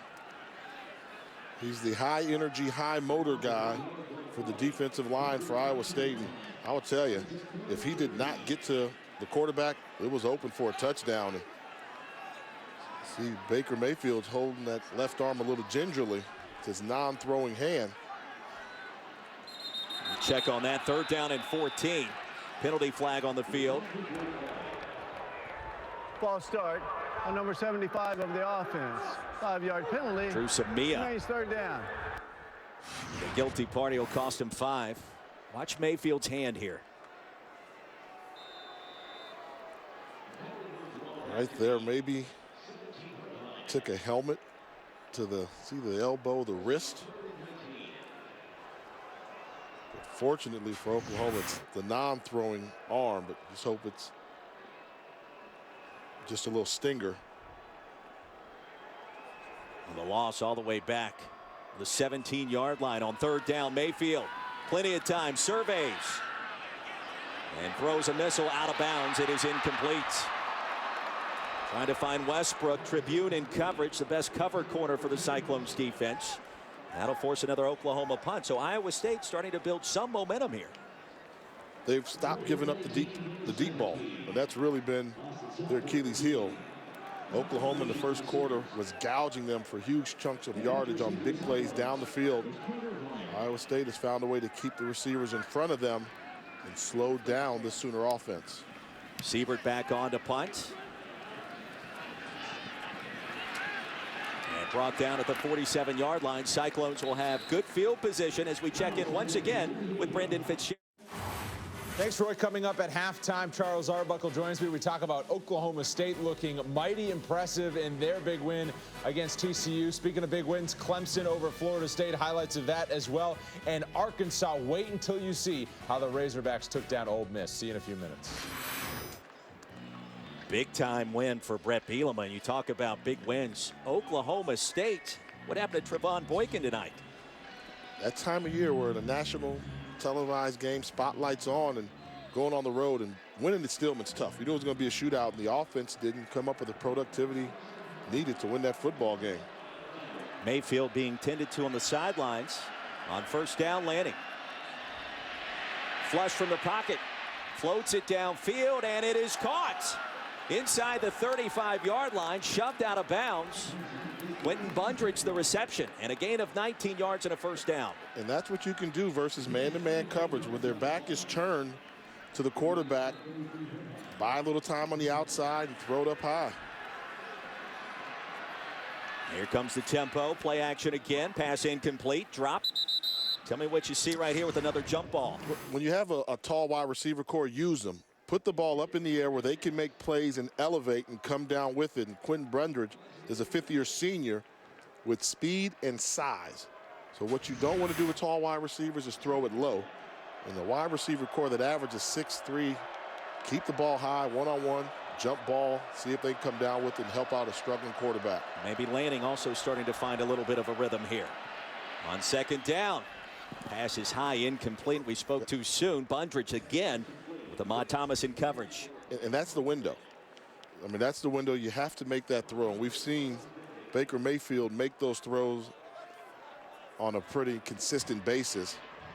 But if you're going to squeeze that ball in there against an active secondary, you have to improve your accuracy, and that's the throw you have to make in order to get the respect of the defense.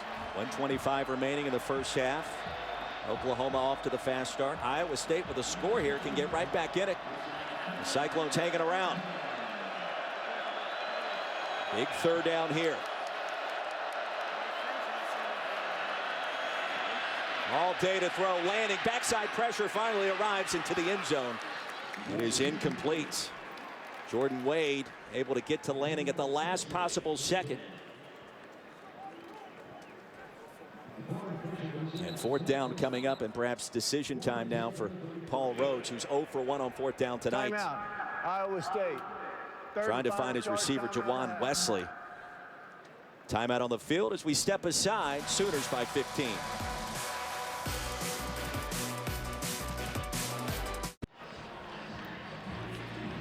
Back in Norman, fourth down and 10.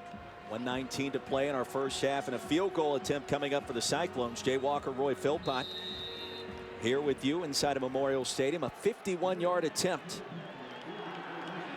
for Cole Netton, who's got a strong leg, as long this season, 47. And with plenty of distance, Netton is true. The third field goal of the first half, and Iowa State hanging around here in Norman. And I think that's the key. They're just hanging around. Oklahoma has not put them away here in the first half, and for Iowa State, has to be a little moral victory to be within striking range at halftime, a team you haven't beaten in 20-plus years.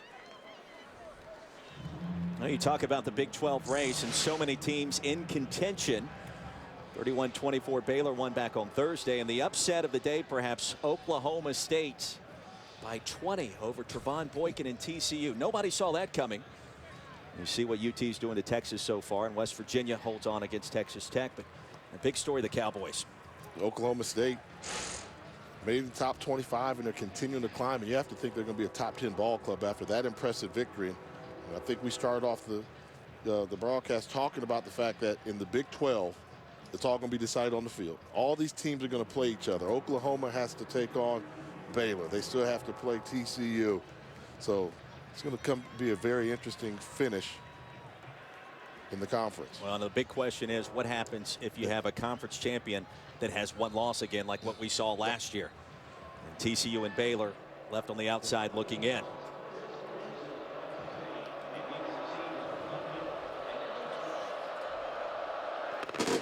Francis with the kickoff. Fielded inside the 1. A little stutter step, nowhere to run, and brought down short of the 15-yard line. You want to talk about playing it out on the field, the gauntlet. Look at the schedules. Baylor, TCU, Oklahoma State, and these Sooners. And here's how you know it's big. You can't circle just one game and say this is going to be the one that's going to determine it. Normally this time of year you're thinking, hey, one game's going to be the one, but why don't we do this? That's the gauntlet. That's going to determine. The whole gauntlet's going to be determined there. But November 28th will be special for Oklahoma and Oklahoma State. Bedlam. No better rivalry in college football today. Mayfield back on the field. Good news for Sooners fans, after his hand was tended to a few minutes ago. A quick toss. Caught at the 15 and a short pickup. Give them 2. And you really have to give credit to Iowa State. I mean, they are, whatever they're doing defensively, the pre-snap read from Baker Mayfield is forcing them to throw the football quick. And they're getting rid of the ball. They're coming up and tackling at the line of scrimmage. They've really stopped giving up the big play. Trips to the top of the screen. Handoff P. Ryan dances his way across the 20. Fumbled earlier in this quarter up to the 21 and brought down by Willie Harvey after a gain of 4. You're starting to see the defensive line match the intensity of Oklahoma as well. No longer getting pushed around. They're starting to play more stout. The front 3 defensive ends, particularly Dale Pearson, number 45. So on 3rd down, Oklahoma content to let this clock run down. A big halftime report coming up. There have been 2 huge upsets in college football today, including one with ramifications here inside the Big 12. So that'll do it in a fast-moving first half in Norman. 21-9 our halftime score. The Sooners with the lead. Baker Mayfield hot early. Now let's send you back to the studio with Brendan Fitzgerald and Charles Arbuckle with a halftime report. Thank you very much, Roy. Oklahoma has taken down Iowa State in each of their last 16 meetings. It's been a long 25 years.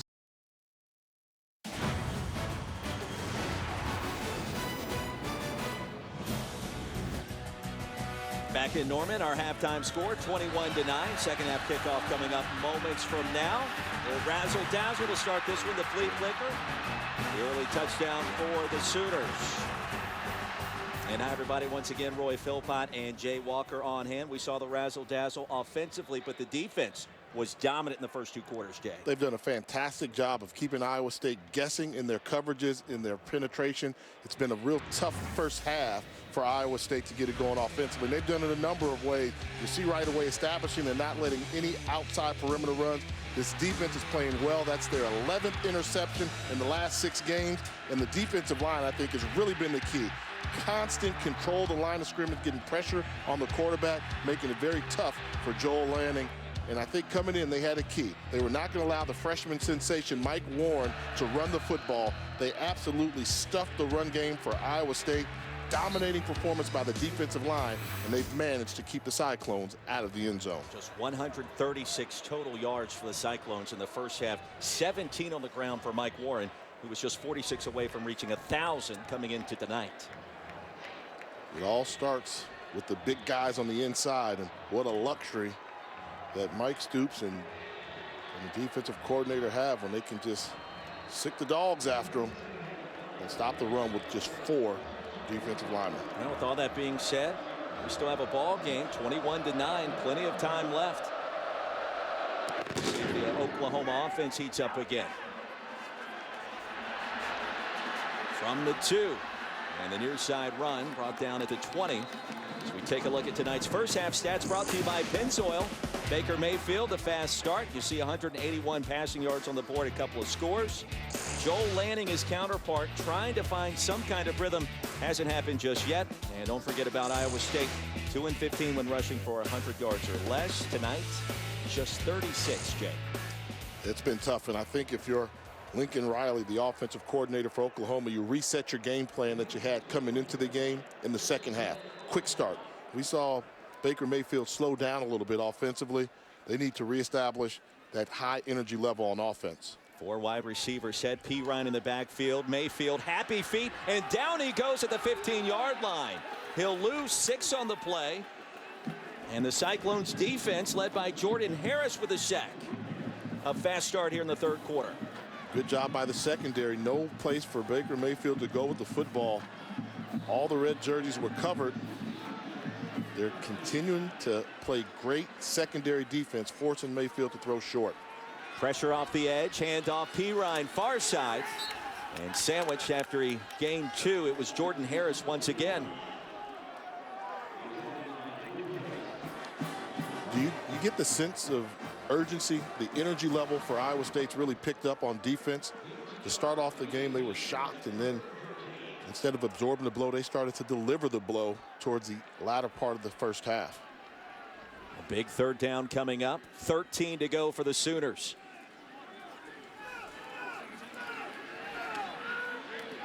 Pass is caught, 34. And sent out of bounds crossing the 35-yard line. D.D. Westbrook in a gain of 18. The drive continues.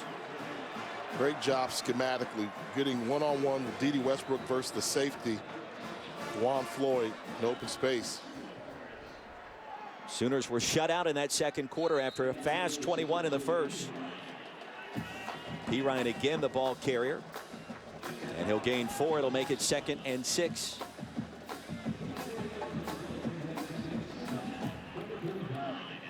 Call it a long 7. Mayfield tempo. Play action. And the pump fake buys some time. First down. Jarvis Baxter. Now into Iowa State territory after a gain of 11. Brought down by Levi Peters. This is an instance where head coach Bob Stoops wants the offense to get going. Up-tempo offense. They'll roll the pocket this time. Sterling Shepard. Down to the 41-yard line. Peavy the stop. A gain of 8. They are calling plays at a nitro pace right now. Get to the line of scrimmage, get the ball snapped. Second down and a short 2, and Mayfield will adjust the play call. He has this ability in Lincoln Riley's offense. And the toss, this play worked well in the first half. Perine pummels his way ahead to the 31. Brian Peavy absorbed that hit from Perine, a gain of 10.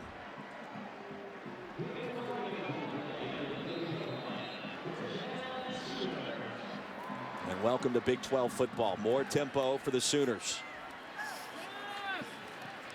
Mayfield, Neal, another first down in the red zone this time. So, Jay, we see Oklahoma score on the first possession of the first half with a flea flicker, trying to do the same thing here to start the third. And they found a good rhythm throwing the football with the intermediate passes. Tunnel screen, Neal. Brought down by Peavy after a short pickup. And Oklahoma gets it going. This fast break tempo is phenomenal.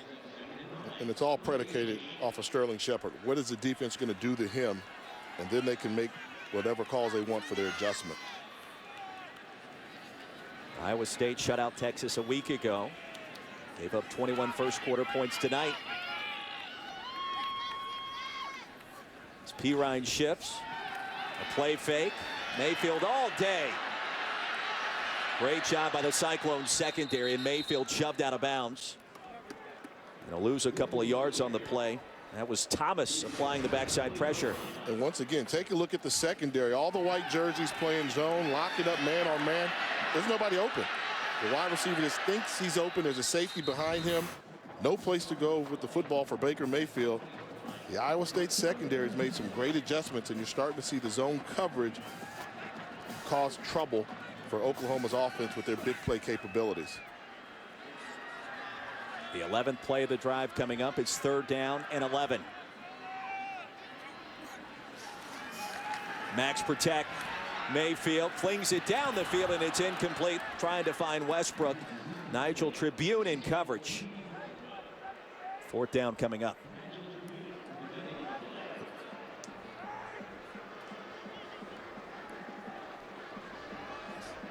And Jay, you get the sense Oklahoma in search maybe of some kind of spark.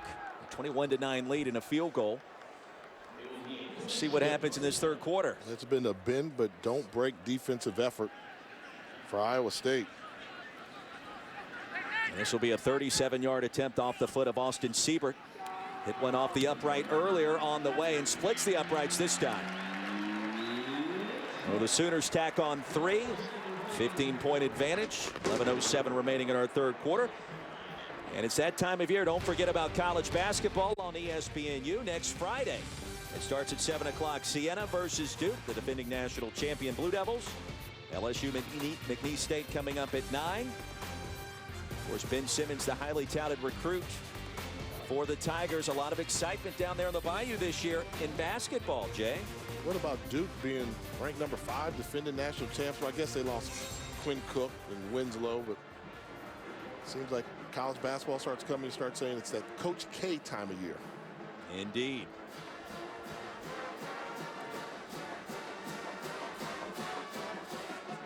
Busy night in the Big 12 this evening.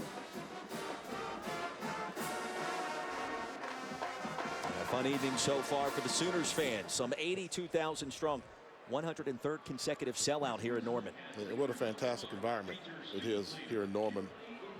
First trip down here, and you can see they're crazy about their Sooners here. And here inside of Memorial Stadium, an expansion project underway as well, totaling over $175 million. I'll tell you more about that as we go through. So the field goal to open this second half for the Sooners.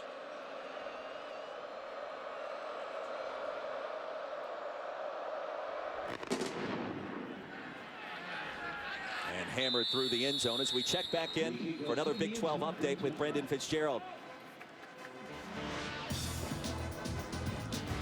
All right, thanks very much, Roy. This is Nebraska trailing Michigan State by 4. Tommy Armstrong Jr. goes to Alonzo Moore. Nebraska would score in the next play. The Huskers have a 20-17 third quarter lead.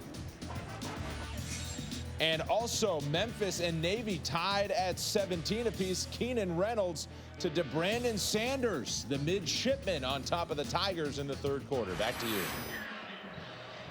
Interesting developments in the Big Ten.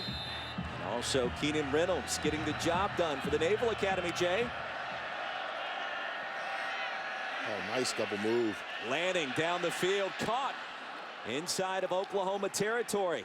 Lazard again with the catch and a gain of 27. And it was a great route by Lazard. Double move, throw it up high. 6'5" target. Do not underthrow it. Allow him to go up and make a play.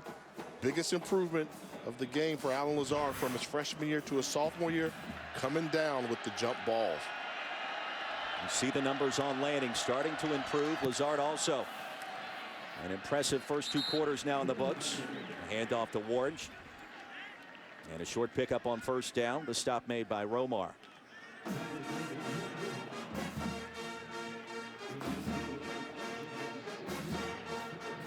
Now Paul Rhodes and company still in this football game. Year 7 in Ames. He's got an opportunity tonight. If they can figure out a way to punch it in the end zone to finish off a drive, this becomes a contest quickly. 9 yards to go. The wheel routes, and it's picked off at the 35-yard line. The second interception of the ball game. Dakota Austin, and they're going to say it's incomplete. You must complete the act. So once you make the catch, you must complete the act all the way to the ground. That ball is coming out. What a good job by the wide receiver, not allowing him to come away with that interception. Trevor Ryan, the all-purpose back, standout returner,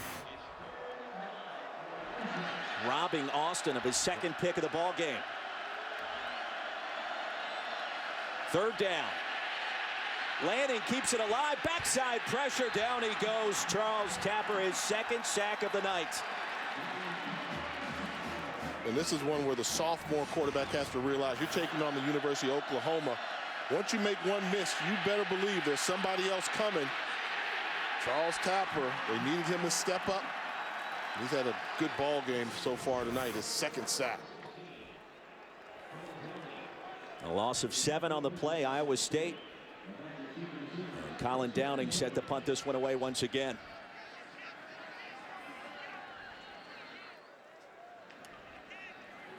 Shepard awaits at his 15.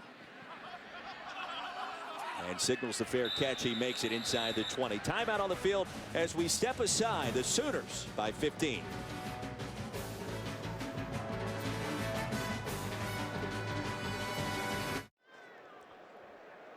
Back in Norman, 24-9 our score. Nearly midway through the third quarter. Jay Walker, Roy Philpott. You see the starts in the first and second half respectively tonight, Jay. And it's that flea flicker that went for a touchdown and a nice 12-play drive ending in 3 moments ago.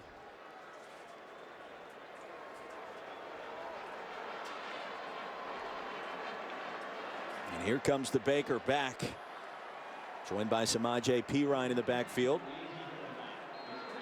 Iowa State, despite trailing by 2 scores, still hanging around, still in this one. Hanging around, particularly on the defensive side. They've really stopped giving up the big play, keeping everything in front and making good tackles in the open field. Perine near side crosses the 20. Gain of 3 brought down by Floyd. Now, Kawan Floyd battled a hamstring injury earlier this year. Also a broken hand, still out there giving it his all for the Cyclones.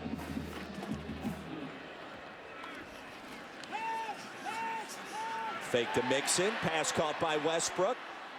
Tries to make a move, ushered out of bounds short of the 40 by Nigel Tribune, and a gain of 16.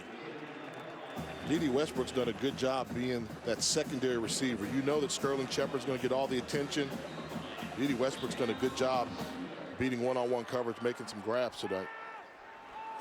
Play fake. Neal makes the catch at the 40, stood up at the 43. And a trio of defenders sent him out of bounds, including Brian Peavy, after a gain of 7.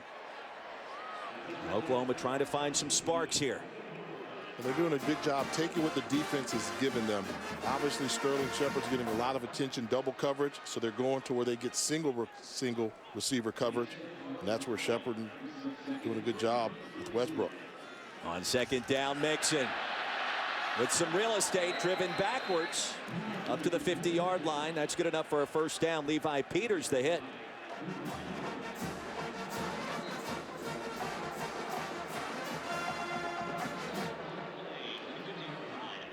And now the Sooners backing off of that tempo.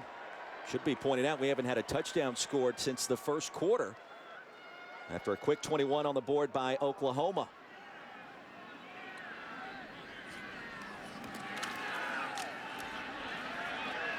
And the out pattern. It is caught for another first down. As a running back, you're taught to finish the run. But what a textbook form tackle by Levi Peters from Iowa State. Dallas Todd made that last reception. Here goes Mayfield. Showing you some speed, gets to the edge into the red zone and shoved out of bounds. Nigel Tribune with the stop, but after a gain of 25. Did you see the top end speed by Mayfield as well? He outran one of the safeties from Iowa State. His athleticism is underrated. That was also the quarterback, Wiltz, he beat to the edge. Mayfield's got some jets once he gets it going. From the 18, Mayfield again. Late flag on the play, 2 on the field, and a face mask likely coming up.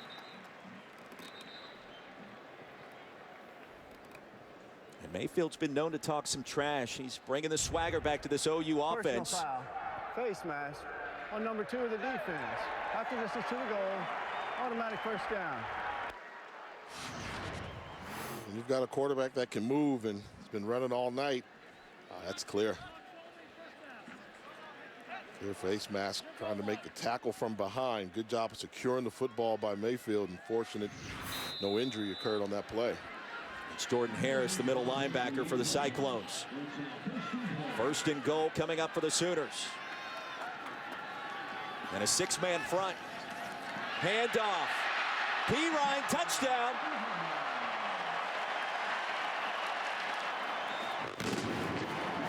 From 8 yards out, Oklahoma. Its first touchdown since the first quarter.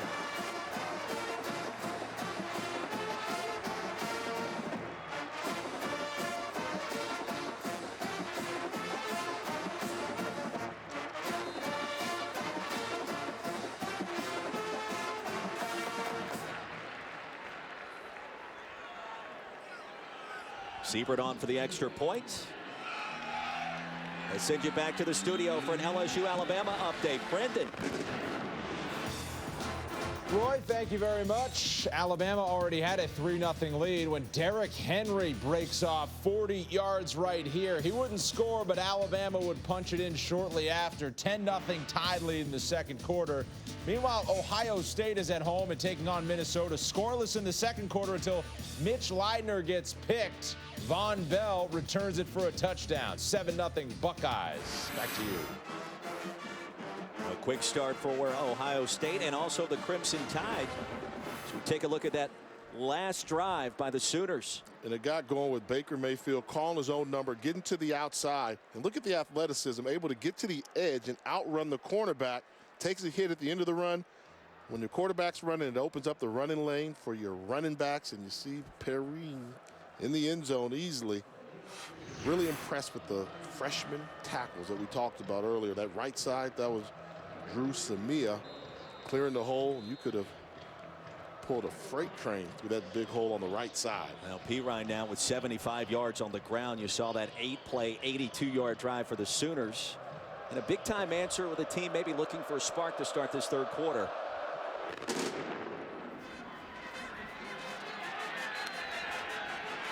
From the 2. And across the 20 up to the 23. Well, the top 10, you look at what's happened so far today. Clemson, #1, holds on at home by 10 over Florida State after trailing early. One of the big upsets, TCU going down to Oklahoma State, and the Cowboys set to make perhaps a run in this month. Yeah, I think you'll probably see them in the top 10. Fantastic job by Oklahoma State. Clemson holding on. Tough contest between the Tigers and the Noles. They had to pull it out late. #1 team in the land. Soon they'll still be #1. The college football playoff rankings brought to you by Allstate. Mike Warren back on the field for the Cyclones. 17 yards tonight. And lucky to get back to the line of scrimmage there. Walker the hit.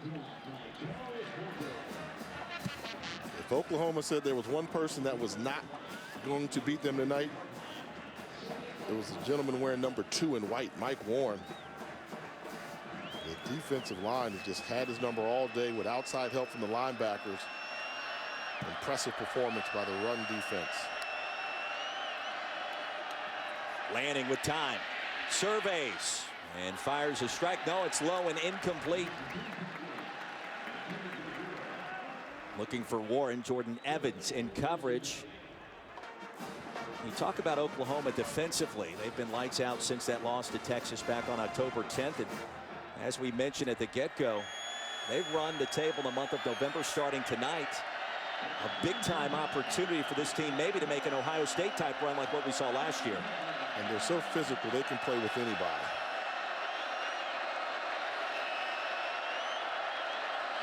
Two of 11 on third down tonight for Iowa State. Lanning with time. The post corner route's caught short of the 45-yard line, but good enough for the first down. Ahmad Thomas in coverage. Lazard another grab. Fantastic grab at the end. Leave his feet, go up high, secure the football. Know you're going to get hit. Make the catch, get 1 foot in bounds. Very impressed with Alan Lazard. Coming out of high school, one of the highest ranked wide receivers in the country. Decided to go to Iowa State and becoming a big time player. 6 catches, 93 yards for Lazard. There goes Lanning far side, and he's got another first down for the Cyclones inside of Oklahoma territory, and finally brought down by Dakota Austin. And it's because they play so much man-to-man coverage that quarterbacks are able to run, because you can't guard a wide receiver and worry about where the quarterback is. So the quarterback is busy break and contain. The defensive secondary just doesn't see him, and you're able to rip off big chunks of yardage running the football. From the 43. Push the pile ahead, crossing the 40. And all the way down to the 37-yard line, Mike Warren. And so finally he's starting to find a little bit of a rhythm. For a gain of 6. Because the playmakers around him have established themselves. Lazard has established that you're going to have to give him extra attention. Lanning run the football. That allows Mike Warren to not attract so much attention. 31-9. Approaching 5 minutes to play in the third quarter. Lanning with all kinds of time. Finally gets rid of it. And he's got another first down for the Cyclones. Mike Warren. Another catch. And now for tonight's game track, brought to you by Taco Bell. You see the numbers this year. Leads the country for freshman running backs in rushing yardage tonight, just 23, Jay. No, not to take credit away from him, but it just hasn't been there. There have been no open running lanes. The defensive line for Oklahoma has played outstanding. Lanning again. Surveys. And throws a strike for a completion. Down to the 26-yard line. Devontae Bond in coverage. Reception by Montgomery. It's a good time for Iowa State to call a double move on the outside with one of the one-on-one receivers. Pump and go. Probably hit him for a touchdown. Landing now 13 of 29 through the air for a $159. And movement up front.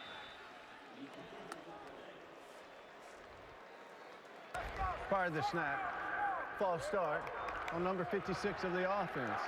5-yard penalty, remains second down. 5th penalty of the night for the Cyclones.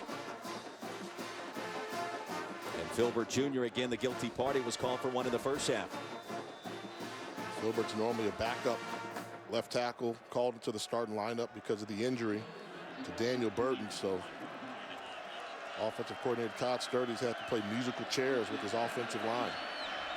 He took over the play calling position and wanted to focus more on 3rd down.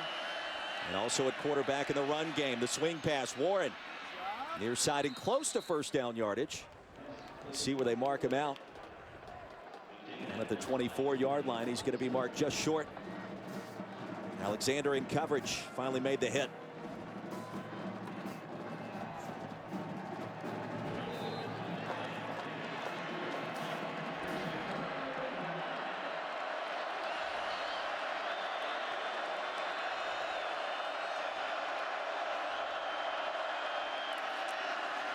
On 3rd down, the C's part. There goes Warren.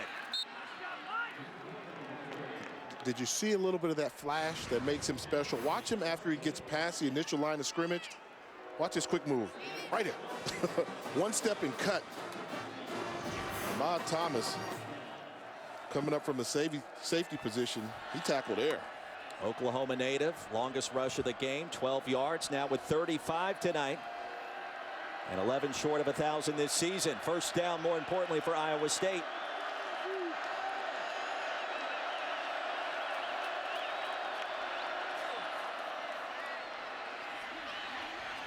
And nowhere to run this time for Mike Warren. That dime in the hit. And lucky to get back to the line of scrimmage once again. And when you see Oklahoma on defense, the numbers dictate that you should be able to run the football. Oklahoma will have 6 guys in the box, and you have 6 blockers, but they're so stout up front that it kind of goes against the traditional run count run game.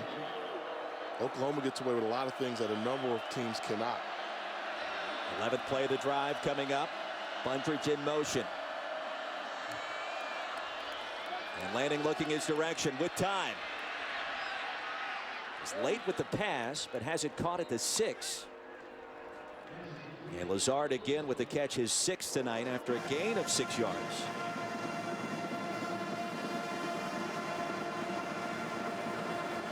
And certainly 4-down territory here for the Cyclones offense, trailing 31-9.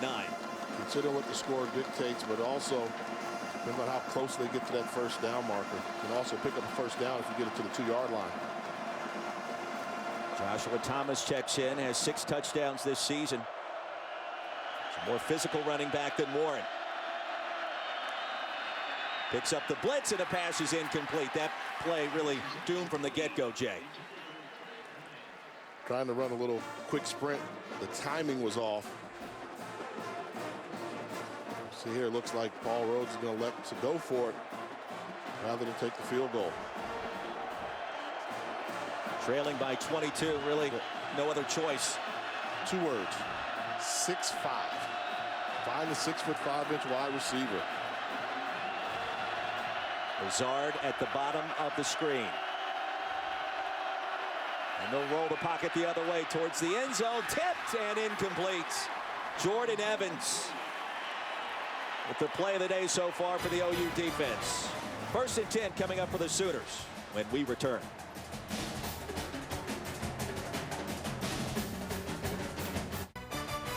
ESPNU College Football Primetime is brought to you by Pennzoil Synthetics. Make the switch to Pennzoil Synthetics today. And Angry Orchard Hard Cider. Explore the orchard.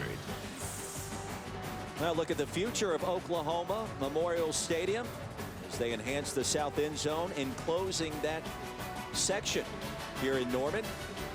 Increased capacity. They're also going to upgrade the suites and the locker rooms, which right now are temporary, Jay. We had a look at them yesterday, and certainly a very bright future, as always, with this program. And once they get that south end zone enclosed, you can only imagine the effect and the impact with the noise. Some of the noise that's currently leaving the stadium will echo right back on the field of play, so a hostile environment will become more hostile, but it'll be nicer. It will, certainly. More than $175 million expected in this latest round of renovations for the Sooners. 1st and 10 now for Baker Mayfield. After a 13-play drive over 5 minutes long, that's no points. And Perine doing his thing once again, a physical hammer. If you're going to walk around with a 5'10", 230-pound frame, when you get to that second level, make the defensive backs pay. Physical run by Perine. Longest run of the night, 21 yards, and he's now at 96 this evening. The fake to Perine this time. Mayfield wants it all. Sterling Shepard. Touchdown, Oklahoma.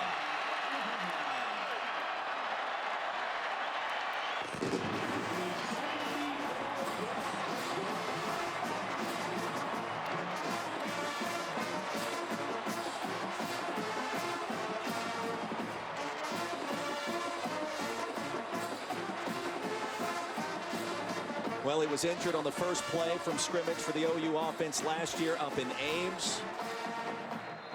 Bob Stoops called him the most fiery player he's ever been around since his tenure started here in Norman.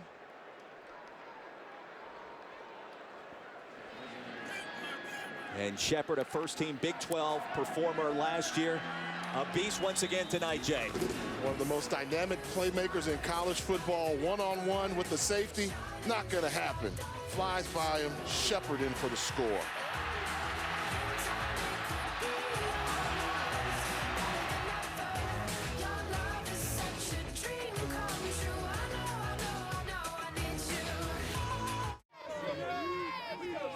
Sooners starting to pour it on here in the third quarter back in Norman.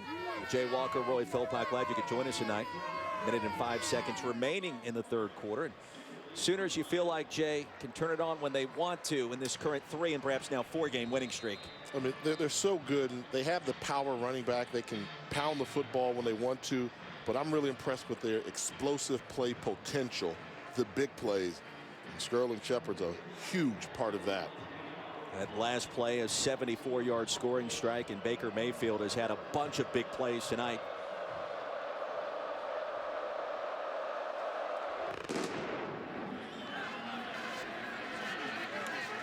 Kickoff fielded 1 yard deep. Tap dances his way, crossing the 20. And a quick check once again with Brendan Fitzgerald in the studio. Okay, Roy, we're going to go back to Tuscaloosa. Alabama up 10-0 here, but Brandon Harris goes to Traven Durrell. 40 yards and a touchdown. LSU has added a field goal. They approach halftime. It's tied at 10 apiece. Ohio State, really slow start, but they got the pick 6, and then Ezekiel Elliott trots in from 15 yards out. They're at halftime. Ohio State is up 14-0 on the Gophers. Back to you, Ray. Brendan, thank you. Cardell Jones getting the start. JT Barrett suspended, of course. Anxious to see what he can do. And perhaps another decision coming up for Urban Meyer. 38-9 back here at Norman. Handoff right up the gut. And with some running room goes Josh Davis. Make that Josh Thomas. And brought down by Ahmad Thomas. Gain of 13 yards, so one of the longer running plays tonight for the Cyclones. And finally a hole at the line of scrimmage. They decided to go with Joshua Thomas, the more physical of the running backs. You have to think if that was Mike Warren with a hole that big in open space, could have been a home run. Mike Warren, also a freshman. Thomas hails from Buford, Georgia. Time winding down in the third quarter. Screen. Trevor Ryan far side and shoved out of bounds. Close to first down yardage. That was Dakota Austin with the tackle. And a gain of 10 yards results in another first down. With Joshua Thomas in the game, just a freshman, true freshman from Buford, Georgia. So the skill position, the foundation is here for Iowa State. They've got some pretty good players in the skill position. Offensive and defensive lines where they have to get on board. You talked to Paul Rhodes and this staff this week. They feel like they're close. And the spin move results in another first down, a gain of 12. Charles Tapper, the tackle. Cyclones finding something here with Joshua Thomas. Going with the more physical running back. And on the final play of the third quarter, Cyclones maintain possession when we come back.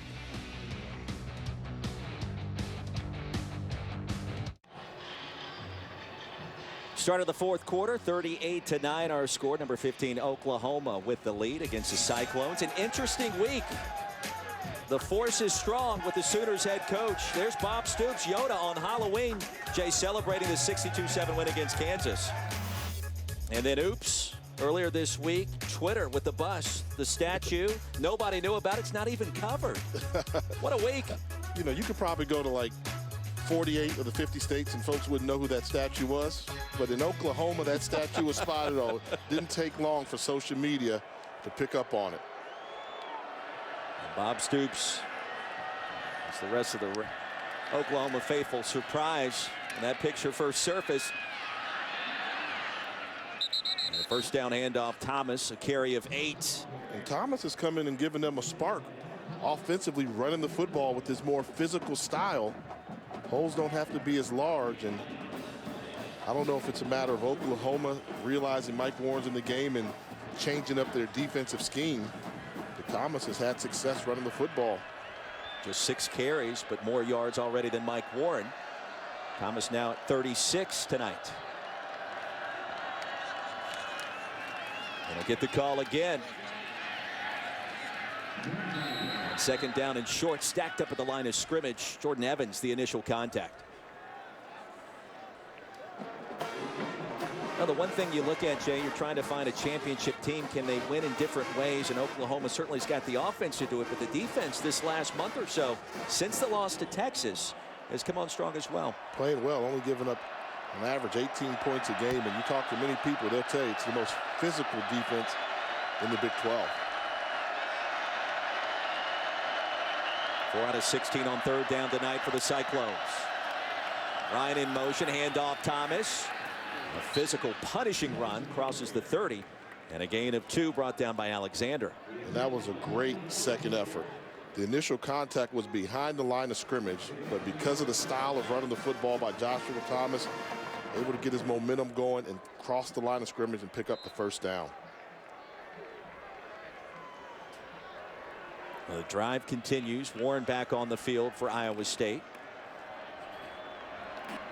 Oklahoma with just 1 loss this season, trying to get back in the playoff conversation. Lanning brought down from behind. Down he goes once again. Eric Stryker, one of the best names in college football. Big sack. Stryker had 12 tackles for a loss coming into this contest, and this is just a great job coming off the edge from his outside linebacker position, not giving up leverage. And once Lanning decides to change direction, Stryker turns on the jet and makes the big strike for the sack. A loss of 4 on the play, second down. And the short completion down to the 30-yard line.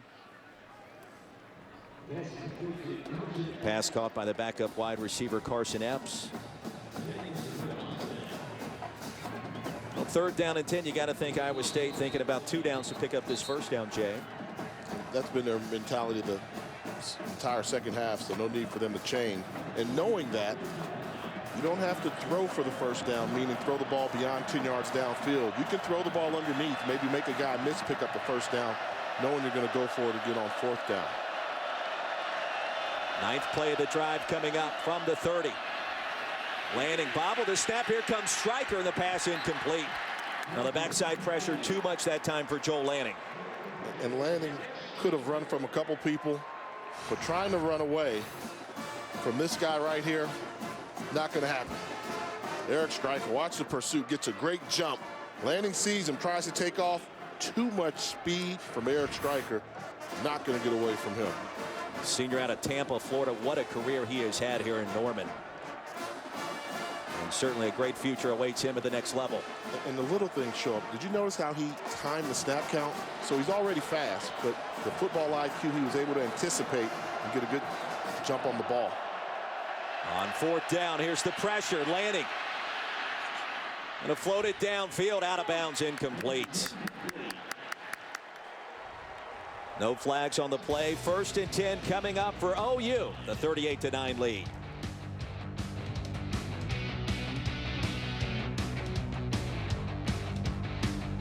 Abo Sweeney, David Shaw, Nick Saban, all those teams still alive. You take a look at the 2014, the first rankings that came out in Florida State at number 2, the lone team from that list that actually made the college football playoff. So a crazy month potentially ahead for all fans. And as we mentioned before, the end of the season is what counts, and we know the committee has really placed precedence on how well teams are playing at the end of the year. Hence the Buckeyes got in, playing well late last season after stumbling out the gates, and it's going to be interesting this season as well. Mixing the handoff. Drives his way past the 35 and finally brought down there. Now that promo, Dabo Sweeney seemed real confident, didn't he? I mean, was that shot today? He said, you know I'm in. Was that shot after the win against Florida State 23-13, in case you missed it, and really the last major obstacle on Clemson's schedule this year. Tigers will get Syracuse, Wake Forest, and South Carolina before the ACC championship game, likely against UNC. Now, North Carolina had a big win today against Duke, so that could be a game to watch. Roy Philpott, Jay Walker here in Norman. Glad you could join us tonight. And for the Crimson and Cream, it's another fast start. Defense has taken over. A couple of plays in the second half. A workmanlike effort so far. Total team effort. You know, you saw Sterling Shepard get in the mix with the big touchdown. Baker Mayfield's been on fire from the opening play.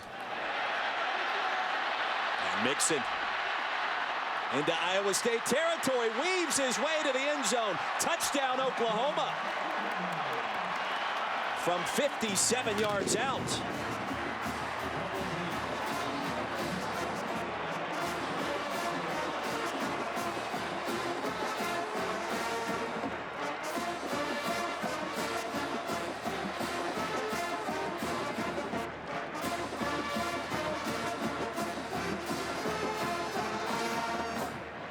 (44-9), extra point to come. And OU pouring it on. Joe Mixon now 8 carries, 88 yards in that last score.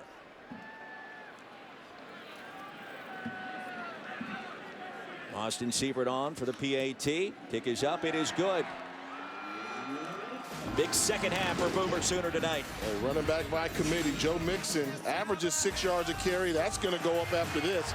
And watch him finish the run. Great running backs know how to get in the end zone.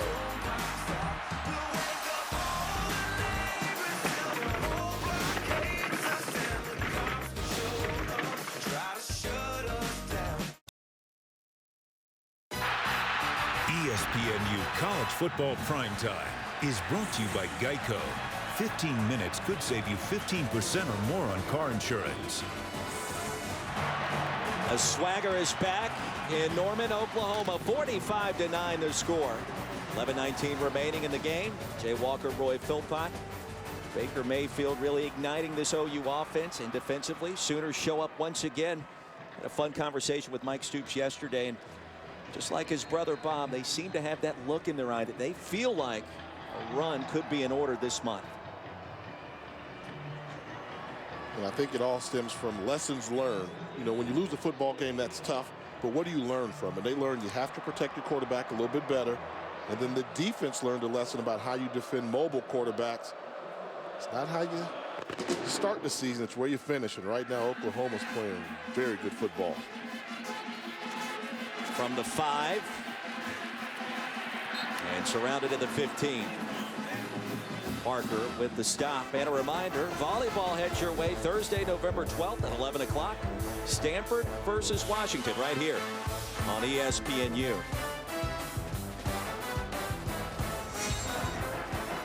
More than 85,000 packing their way inside a Memorial Stadium for kickoff. Many of those have decided to head to the exits, and rightfully so, the 45-9 lead. And it's about 45 degrees outside. That's true. Temperature drop. But you know, the diehard college students, they're just warming up. Well, fun times, rightfully so.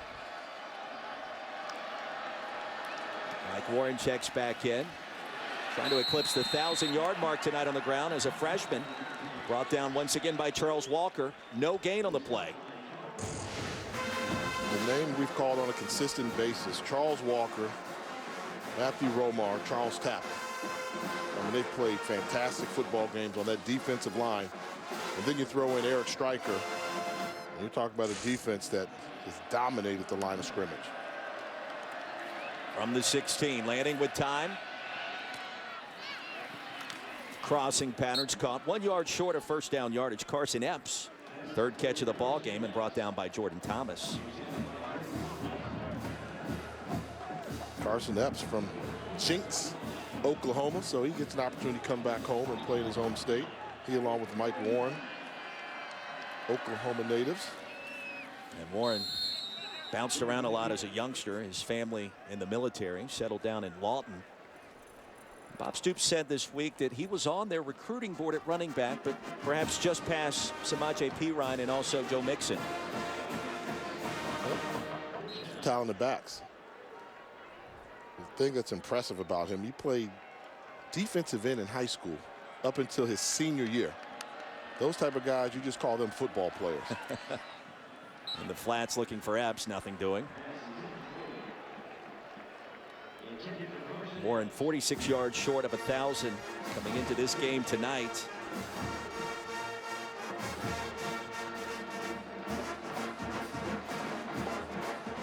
And approaching that number as time continues to tick off the clock here in the fourth quarter. 10 minutes remaining after the incompletion. Pressure off the edge. Stryker. And Lanning somehow flings it downfield. Tell you what, using every ounce of that 230-pound frame. It's just a football field. He's starting to understand the cadence and the snap count. He's going to come in from here and just get shot out of a cannon. Watch him time this up absolutely perfectly.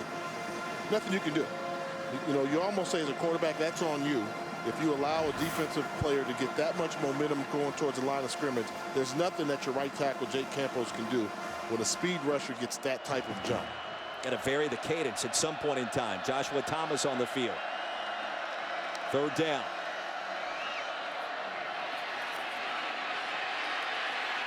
Lanning. Rockets one complete across the 30, but well short of first down yardage. And the Oklahoma defense stands tall once again.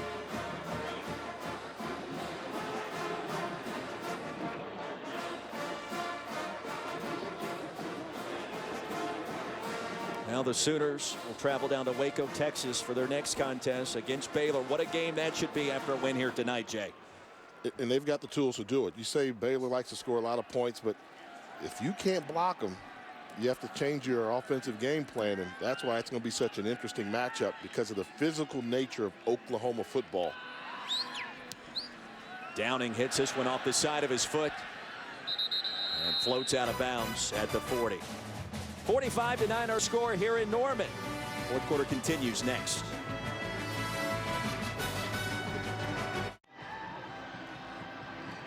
(45-9) back in Norman. Oklahoma pouring it on here in the second half. Roy Philpott, Jay Walker here with you, and what a different Sooners program this has been. October 10th, stunning loss to Texas. Since then, an entirely different team. And it's what they've learned from the Texas game. They've learned how to defend mobile quarterbacks a little bit better.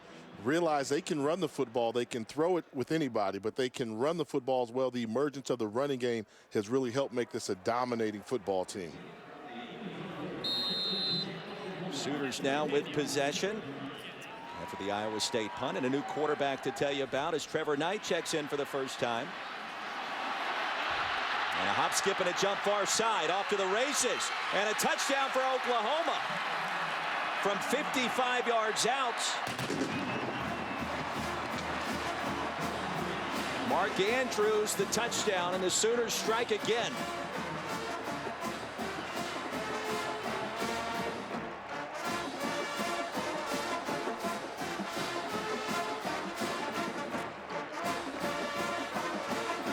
Well, Trevor Knight started this game last year against the Cyclones, ran for 3 scores, threw for 3 scores, and a quick touchdown strike again for this OU offense.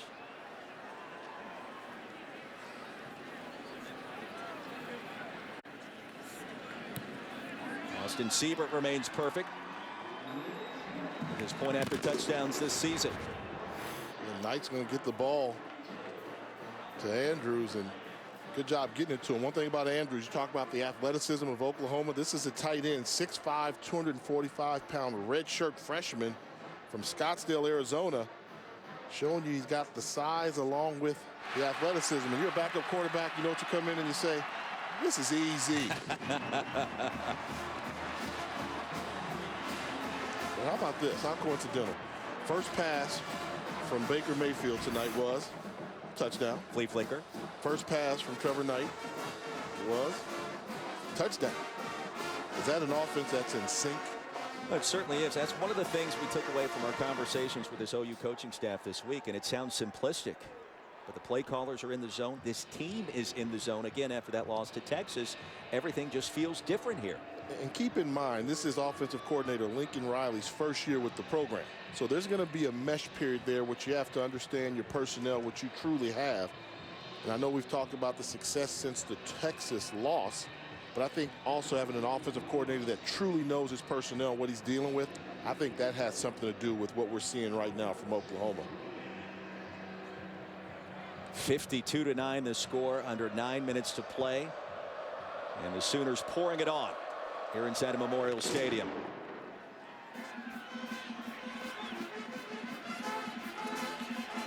From the 10, Ryan dances his way across the 20. So consider this one well in hand, the Sooners' remaining schedule. In Waco next week, perhaps a College game day appearance. We'll find out shortly. TCU the following week. Horned Frogs lost to Oklahoma State this weekend. And then Bedlam to close down the month of November. And I'm just thinking right now, taking on Baylor, and Baylor without Seth Russell, but they have a freshman quarterback starting. Stidham's been fantastic. I mean, you're going to see, yeah, but you want to see this defense? It's a little bit different, so that's going to make for a very interesting matchup.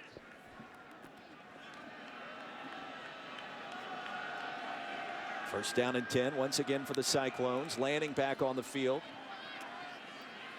And the screen. And then think back to those 3 remaining games.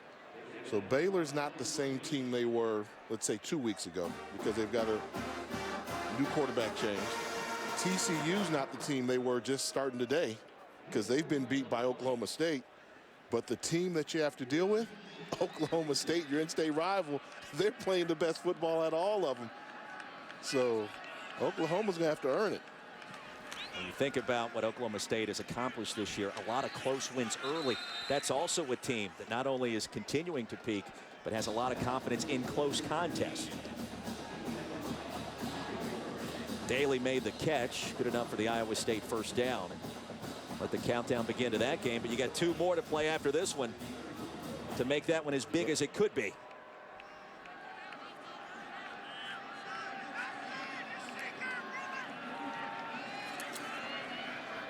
And the out pattern caught by Wesley. Gain of 11, pushed out by Houghton.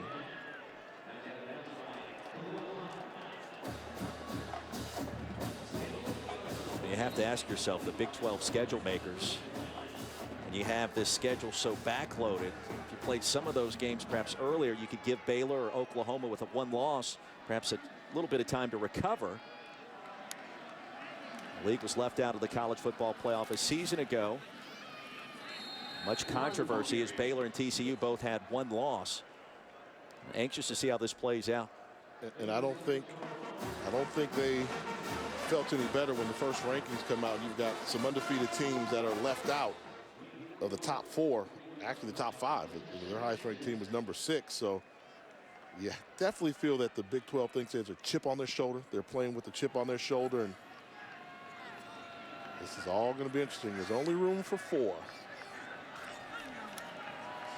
Approaching 7 minutes to play. Lanning surveys, flush. And sent out of bounds inside the 40 after a gain of 13. And Iowa State driving with an opportunity to try to make this a little more respectable. And although Oklahoma says we figured out the mobile quarterback situation, still have to work out some of the kinks. It's going to be hard because they play the man-to-man coverage. So on that last run, there were defensive backs chasing wide receivers while Lanning had already crossed the line of scrimmage and was picking up yardage. Very candid conversation this week with Mike Stoops, defensive play caller here at Norman. Pass is caught inside the 30, and he said, you know, it was a learning experience, not only for our team, but maybe more for us to make sure we have all of our bases covered. That loss to Texas was the athlete at quarterback that proved so detrimental. And so the rest of the Big 12 was watching. Iowa State thought they had a chance tonight as a result, but. And I do believe that's something they still have to work on. Right. Because we've seen Lanning, when he got it going, he broke off a couple nice runs, and Lanning is not the athlete that Trayvon Boykin is.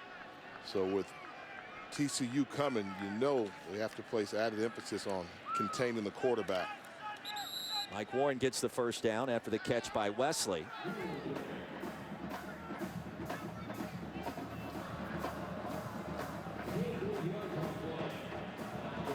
Again, because the Sooners' loss came just before the halfway point of the season. Run the table from there on out. It's going to be looked on very favorably by the committee. And just one poll in, a lot of things can change. Remember, last year Ohio State began at 16 in the first week of the poll, won the national championship, and completed the 20. As Joshua Thomas dropped it. A lot of football left to be played. I think that's a lesson we learned a year ago, and apply it this year, especially in this conference. Who knows what's going to happen? And then you also can't forget, we know we've got the 14 playoff, but you've got some bowl game implications for some of the other bowls that aren't included in the playoff. Houston's been kind of a flavor of the month. People were wondering what would happen with Toledo had they run the table. They got knocked off, and Memphis is getting beat right now by Navy, so it seems like that run's going to end. So you always wonder, you know, when you look at college football, the landscape, who's going to be that little guy? Who's that Cinderella that's going to come in and get that opportunity to play on New Year's Day? 3rd down and 2, under 6 to play here in Norman. Low snap for Lanning, corrals it, floats it down the field, and out of bounds, incomplete.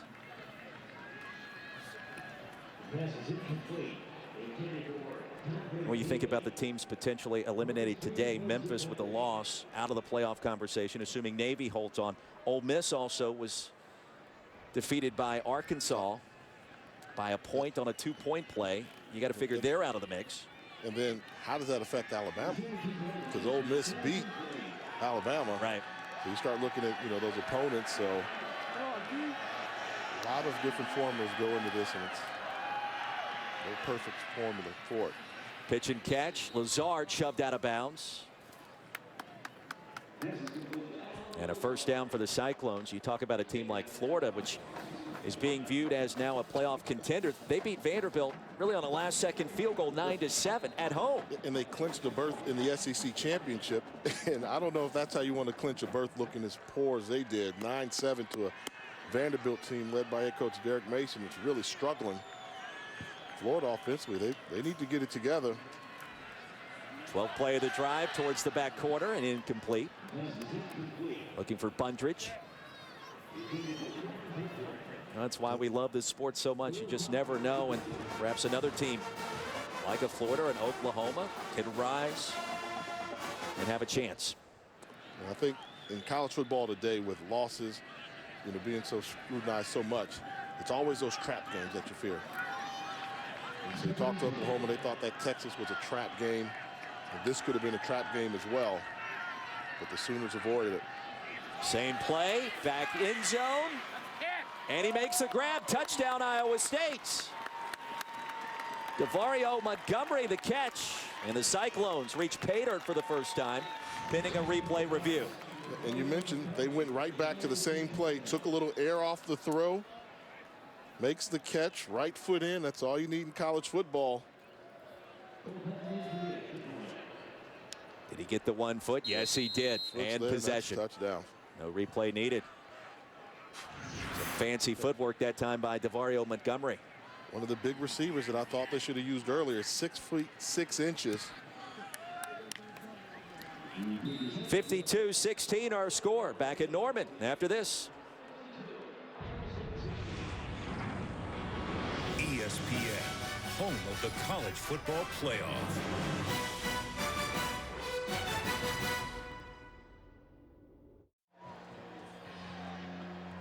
Let's take a look at tonight's AT&T strong performance.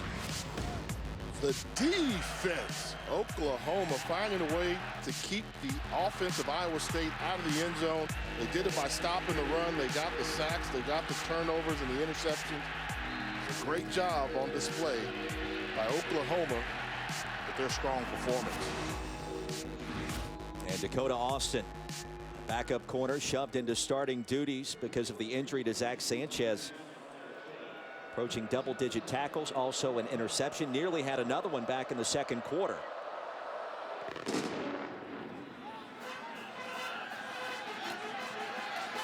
One yard deep. And brought down short of the 20 as we check in once again with Brendan. Thanks very much, Roy. Let's check back in with Alabama LSU. Derrick Henry from short yardage powering in the Crimson Tide of a 10-point lead in the third quarter. Meanwhile, Navy over Memphis. This is Demon Brown going in for the touchdown. This one is over. The midshipmen have handed the Tigers of Memphis their first loss of the season. 45-20 the final there. Well, a lot to think about. Derrick Henry, I'll ask you this. You've been very high on Leonard Fournette this year in the Heisman, as has everybody. What if Alabama and Henry win tonight? Can he get into the fold? I think so. I think he gets up there. I think, you know, if it jumps off of Fournette, then I talked about it. There's that second tier. I think Baker Mayfield will get some consideration. I think Ezekiel Elliott will start to get consideration. But the strong performances that Fournette had to start out the season, it's clearly his to lose. Derrick Henry puts up some impressive performance. He can get that talk. Preseason, I thought he was the guy. Amazing to think as well. Memphis losing at home to Navy by that margin. And Paxton Lynch, an NFL prospect, already a win over Ole Miss this year. Nothing tonight. Meanwhile, back to live action here in Norman. Trevor Knight and the fourth-team running back Alex Ross on the field.